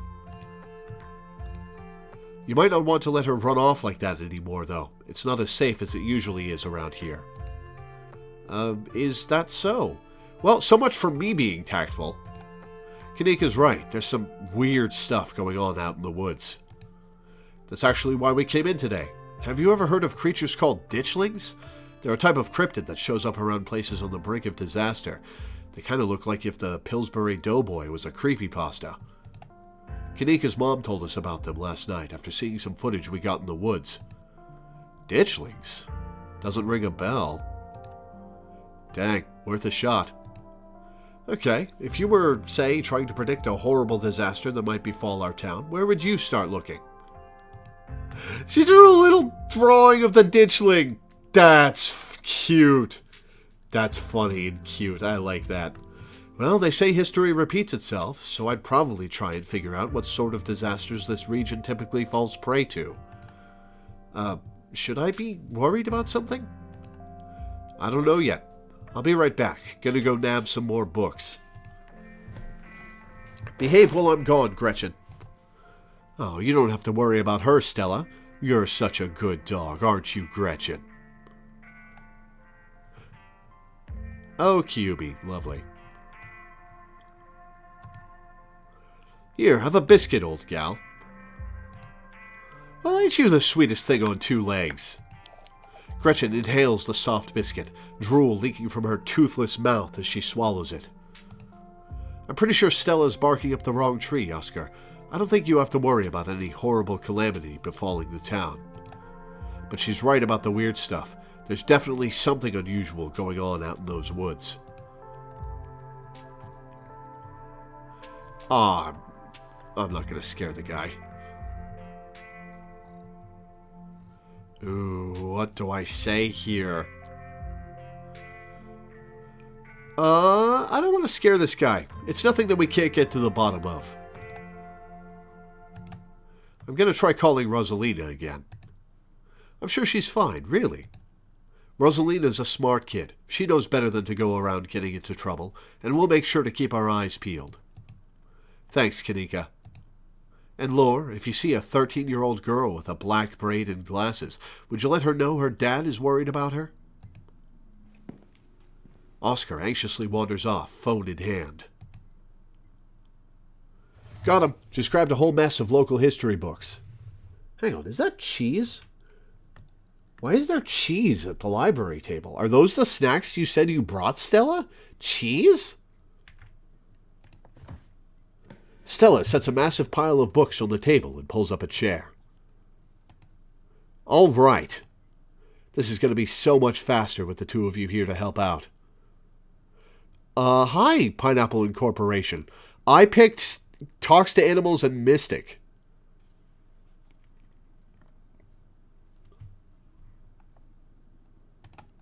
Got our snacks, got our source documents. Let's get this research party started.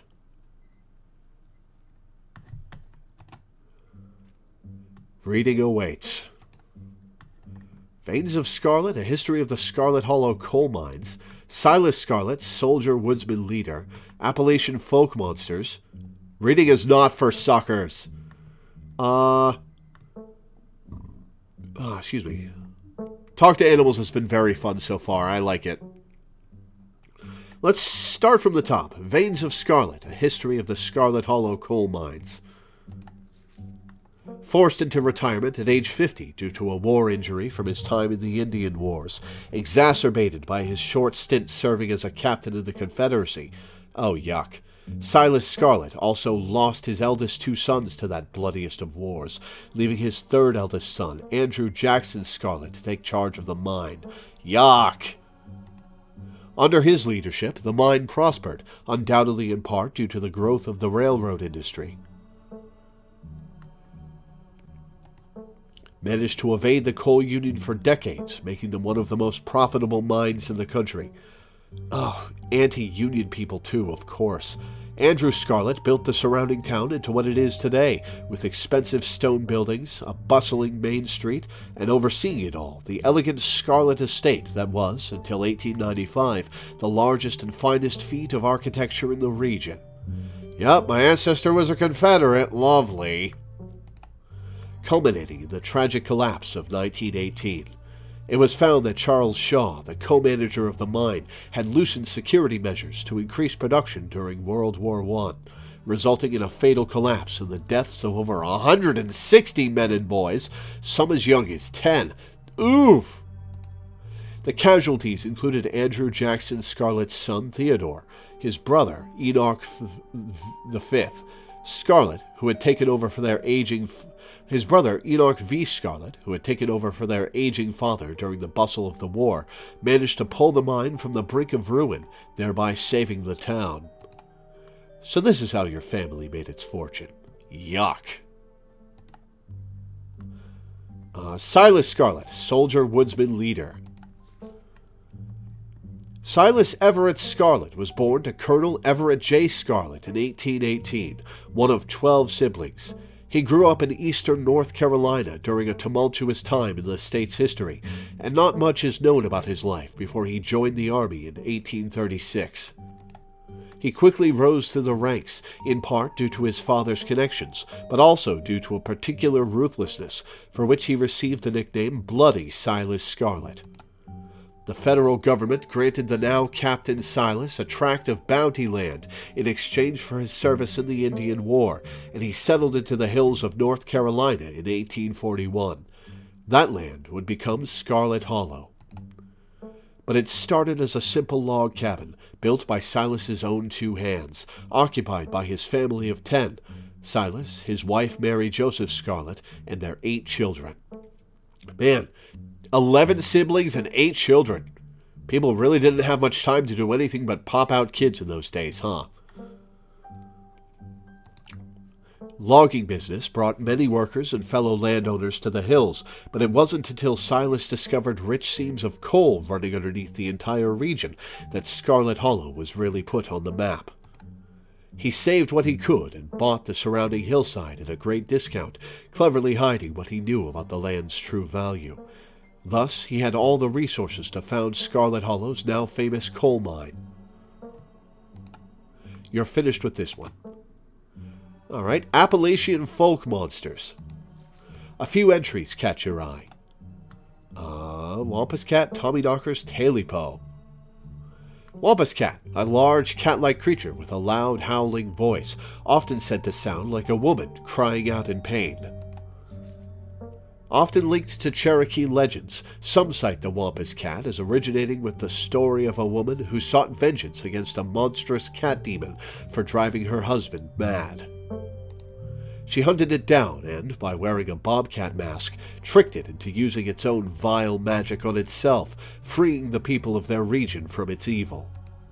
Others say the creature comes from the story of a woman who wore the pelt of a wild cat to witness forbidden hunting rites.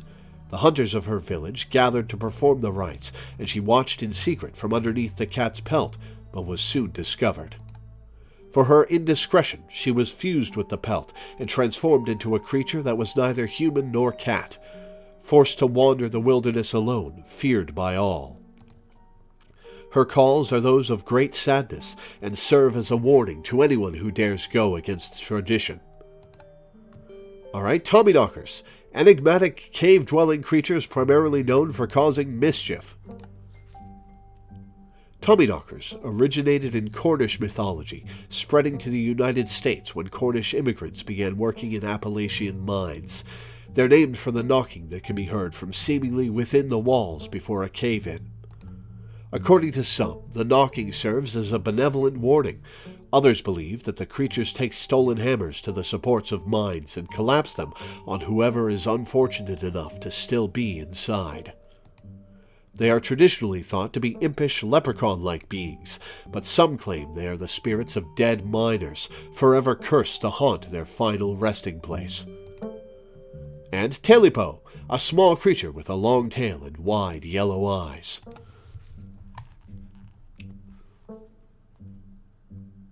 Well, that's not a picture of the Tailipo.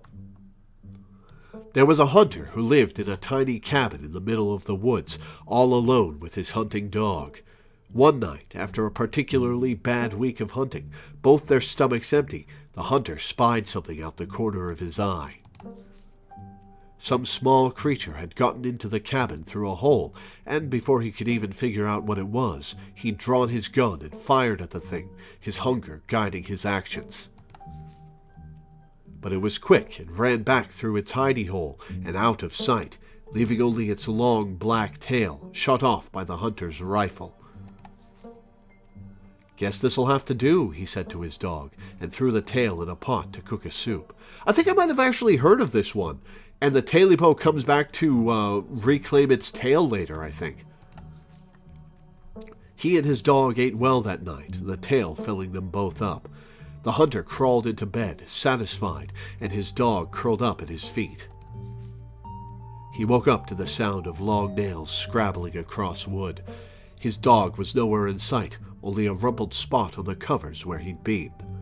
And in the gloom, he saw two big yellow eyes staring right at him. "I want my Tailipo," a high, hoarse voice croaked from the darkness. "Go away," he screamed at the thing. But it stepped closer to him, still shrouded in darkness, the sound of long claws dragging across hard wood, accompanying its movements. "I want my Tailipo," the creature growled again. "I'll get my dog after you," the hunter squeaked, his voice catching in his throat with fear, but there was no dog to be seen. "I want my Tailipo!" Before the hunter could so much as scream, the creature leapt from the darkness, long claws stretched out towards the hunter. No one is sure what the creature did to him that night, but the next morning all that remained of the hunter, his dog, and his cabin was a chimney standing alone in the woods. So how do people know this story? You're done here. You close the book and put it back. I think I'm all done. Let's check in. All right, if we're going with what Kanika's mom told us last night, I think we can rule out any natural disasters as what brought the ditchlings here. but not nuclear incidents. Looks like our state has a history with those. What about y'all? Find anything? Kitty! Before you can respond, a handsome black cat leaps onto the table. Stella quickly slams her book shut. Oh, hey, Pixel! Holy shit! I didn't enter that name. That's what I name my pets in all my games. That's fun. I like that. Aw, hey, Pixel.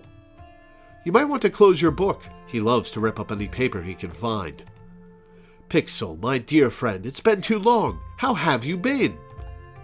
Hungry. Did Stella bring the good stuff? Don't worry, little guy. I didn't forget your treats. Oh, yeah. Snack time. Crunch, crunch. Sorry if Pixel's bothering y'all. No, black cats never bother me. Hopefully he hasn't gobbled up any of our books. He can't stand the thought that people might pay attention to anything that isn't him.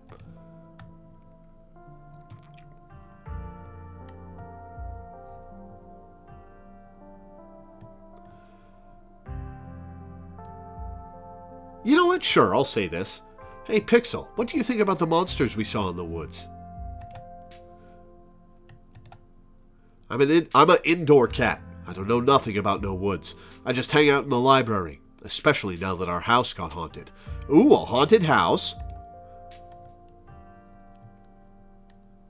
You know what? I'll be up front. I can understand the cat.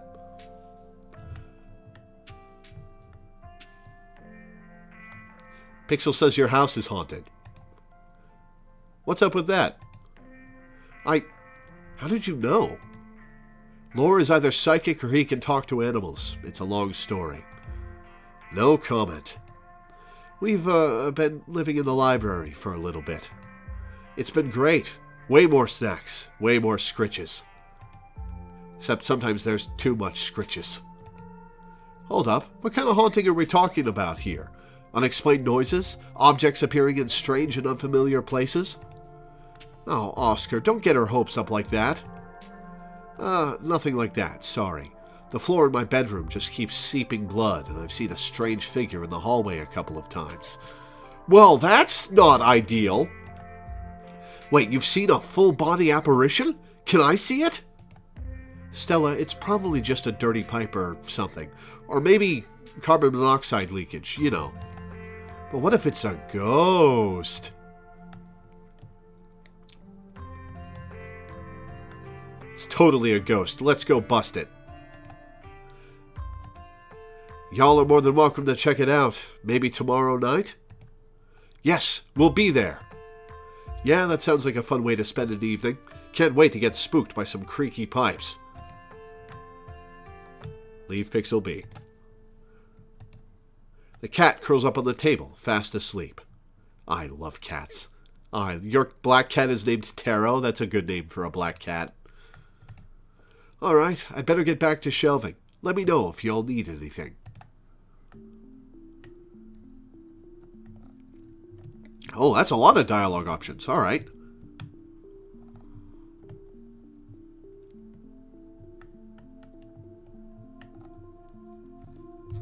Any luck with Rosalina?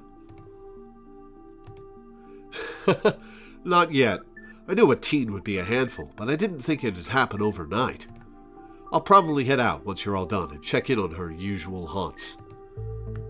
Stella, what was that you were saying about nuclear incidents? You were talking about that Goldsboro thing, right? Yeah. Apparently in the 60s, a B-52 carrying a live warhead broke up midair and dropped a couple of bombs. Yeah, that's totally true. There's a bomb buried in the ground in I guess a place in North Carolina that the government bought the space around, and it's just like a wooded thicket now in the middle of a flat field.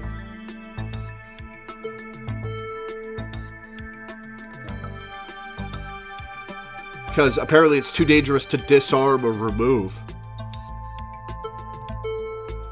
I guess they might as well not fuck with it, right? Fascinating bit of history there. The first of the two bombs landed upright after its parachute got caught in a tree. Thankfully, it didn't go off.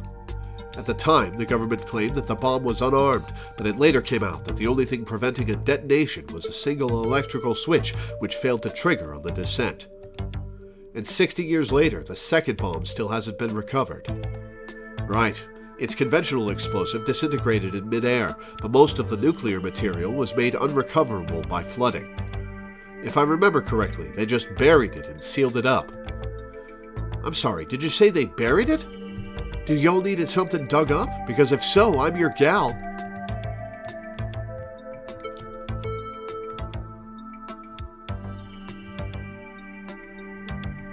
I don't think the nuke made the ditchlings. Lore, come on. I don't think disarming nuclear bombs is part of our skill set. Absolutely not. Also, Goldsboro is almost 400 miles from here. I think we're good. I'm just saying, you never know with radiation. We actually know quite a bit. It just melts you. It doesn't make monsters. And a 60-year-old bomb isn't going to explode on its own hundreds of miles away and kill us here. You never know. There could always be a whole underground society of bomb-worshipping mutants just waiting to blow it up. I've missed this. Do you think there's a cult here?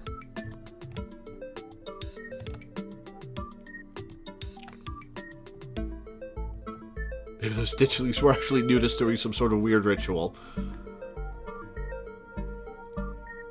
Maybe the ditchlings were, like, summoned as part of a ritual or something like that. Seems unlikely.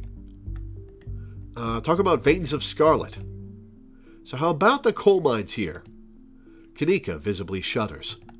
I get cold sweats just thinking about being in a place like that. I feel for the guys who work up there. I could never. Speak for yourself. I love a good crevasse. What happened after the... Oh, no. Stuff. A union-busting mine collapsed from poor working conditions. Color me shocked. Yeah, it's pretty awful. That's what that sculpture out front is for, commemorating all the men and children who died that day. Every kid in Scarlet Hollow learns about the collapse of 1918. Our teachers love to emphasize how many children they had working down there, probably to try and show us how good we have it or whatever. Low bar, if you ask me. Yep, the days of child labor were fucked up. And some people are trying to bring it back today, which is also fucked up. You know, that could be what the ditchlings are warning about. Another collapse. Writing it down on the list of potential disasters. Yeesh, Stella, that's morbid. And besides, it was all Charles Shaw's fault. The labor market is way more strict now. There's no way you could get away with that kind of safety cutbacks he pulled. Y'all don't actually think the mine is about to collapse, right? No, I don't think so. Whew, had me worried there for a second. I hate to give Tabitha any credit, but the mine is safer now than it was back then. Still, what a horrible thought. You never know. What happened after the mine collapse? The book just kind of glosses over that. There was a union for a little bit, but it didn't last. There's not a whole lot written about the past century here. Yeah, the Scarlet Hollow mine isn't exactly the most ethically run business. No offense or anything. I'm sure Tabby runs the mines better than Charles Shaw did. Still hasn't let the union in, though. Well, that's awful of her. There's a reason she and I don't talk. You guys really seem to have a bone to pick with Charles Shaw. That's what happens when someone directly causes a monumental disaster, especially in a small town like this. People tend to spit when they hear your name. He got run out of town on a rail, you know. Oh, that's what the painting's for. And that's not a figure of speech. Back then, they actually tied you to a rail and ran you out of town. There's a big mural of it over on the far wall. He got off easy, if you ask me. What if there's something toxic in the mines, poisoning the town? Wayne seems sick.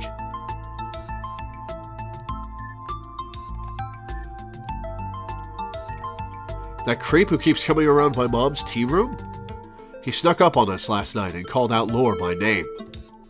Yeah, there's definitely something wrong with him. Maybe there's some sort of parasite down in the mines. Maybe it infected Wayne, and maybe Wayne infected the local wildlife. Wouldn't that be a story? Huh. Yeah, that could work. Talk about Silas Scarlet. So, Silas Scarlet.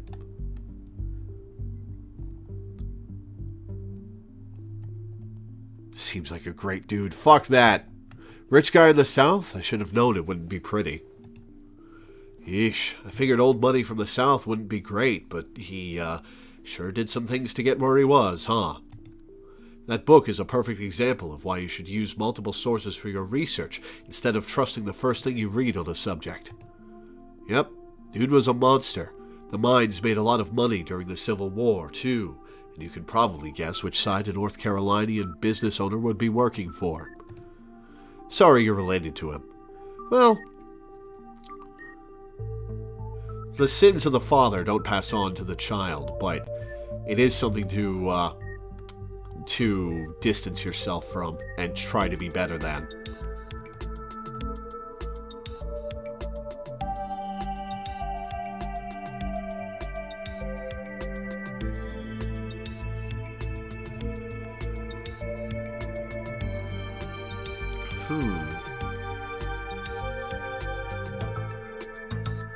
Yeah, Andrew Jackson Scarlet is, expected for a North Carolina, a southern rich guy naming his kid in the 1800s.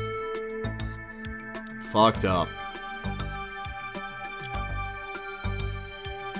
He really needs to get off off American money. Replace it with Harriet Tubman. I've liked that idea ever since I heard of it.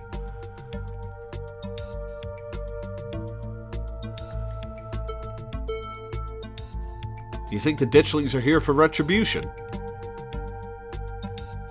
That seems tenuous. Assuming Kanika's mom is right, they're here as an omen, not because they're going to do something themselves. And I think we know how I feel on the matter. Talk about Appalachian folk monsters. So, Appalachian folk monsters. Wampus cats kind of sound like they could be mountain lions. Voice like a woman crying out, somewhere between person-sized and cat-sized.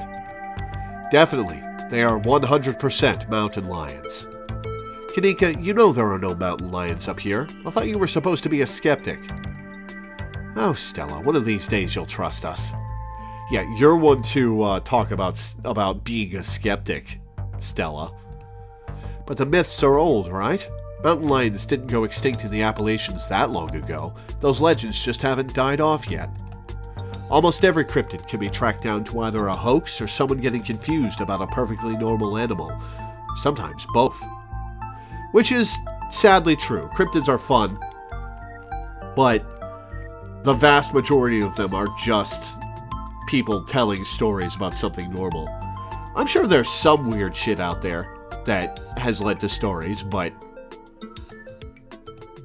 Bigfoot, for instance, started as a prank. Then folks saw bears walking around on their hind legs and got freaked out, and now here we are. You'll eat those words when I get the first clear footage of a Bigfoot. If you manage that, I will print out a piece of paper that says Bigfoot isn't real and literally eat it. I promise. I'm holding you to it.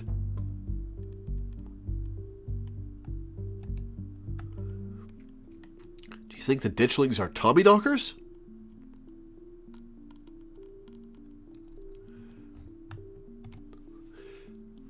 What with the whole warning thing? Good thought, but Tommyknockers live in mines. That's like their whole thing. I'm going to write it down, though.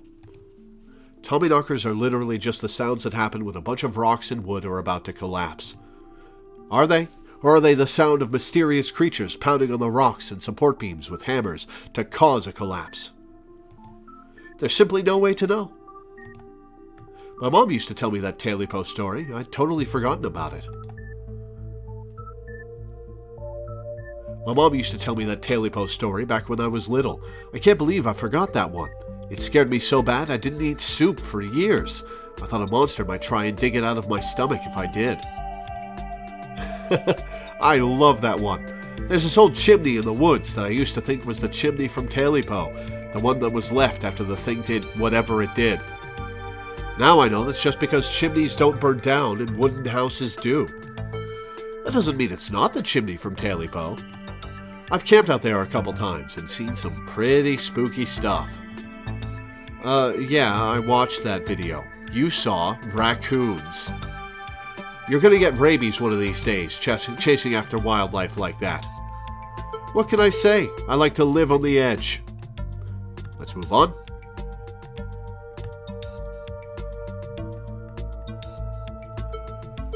Ooh, what do I want to do here?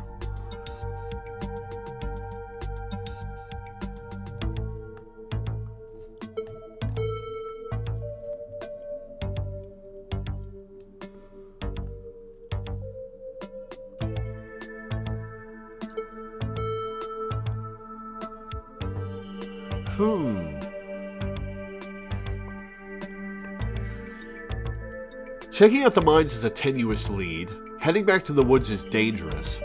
Looking for Rosalina seems like a good hook for an additional story.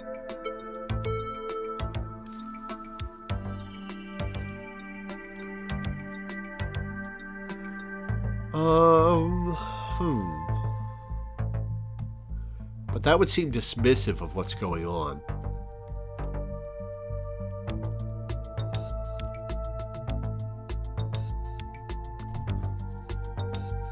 What do I do here?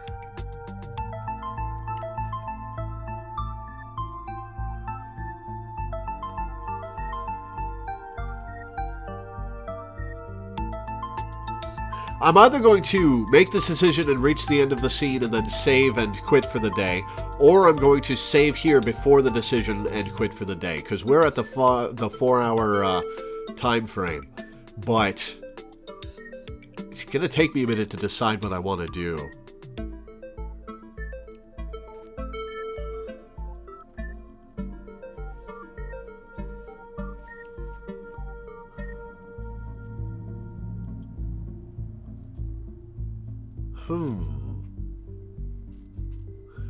Can I ask their opinion? Oh, right.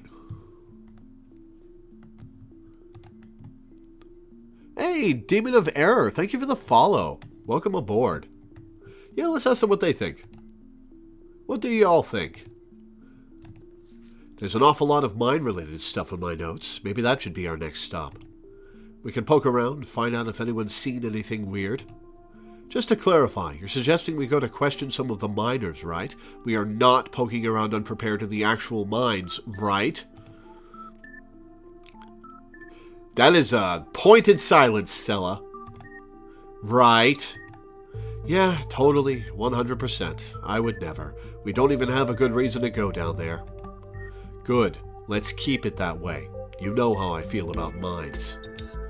I promise, Neeks, we're just going to question some of the miners. And if that questioning gives us a good reason to poke around, say, a cool abandoned coal mine, then we'll cross that bridge when we come to it. You can cross that bridge when we come to it. I am not going underground. I'm just messing with you. We'll stick to the surface. Okay, good. And hopefully we can find out what's wrong with Wayne while we're at it.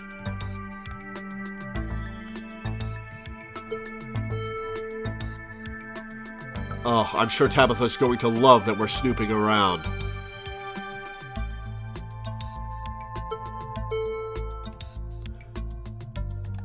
Same goes for all of us, honestly. I can't think of a single person in town Tabitha would be happy to see. We'll just have to make sure we don't get caught. We'll be super sneaky. I can even keep lookout. Look at us, going out on a caper together. I missed this.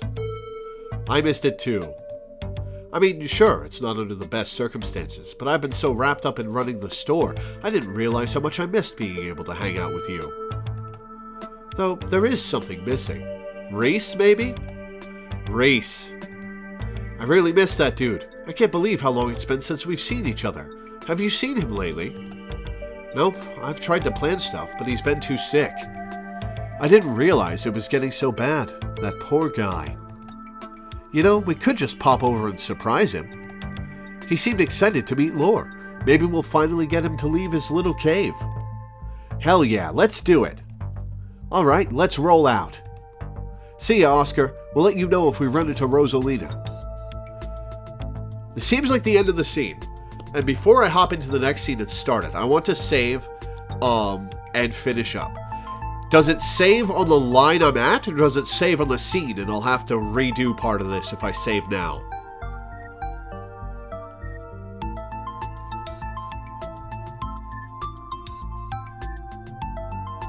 Saves on the line. Okay. Then this is where we're going to save and finish for the day. Man, this is a good-ass game. I'm really enjoying this. This is good. Thank you for picking this this game, Count Bob. I'm surprised you got through episode 1. Why? I mean, it wasn't that long.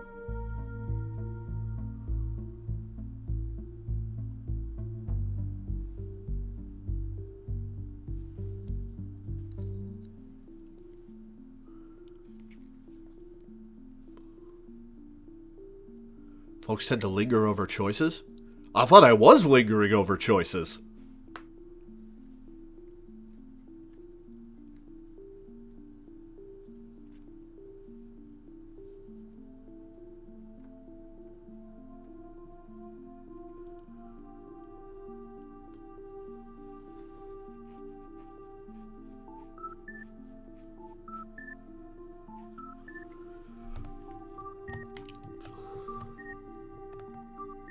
Alright, no, you were pretty quick. Fair enough. I guess I make decisions quickly. Alright, well, we're gonna call it here for the day.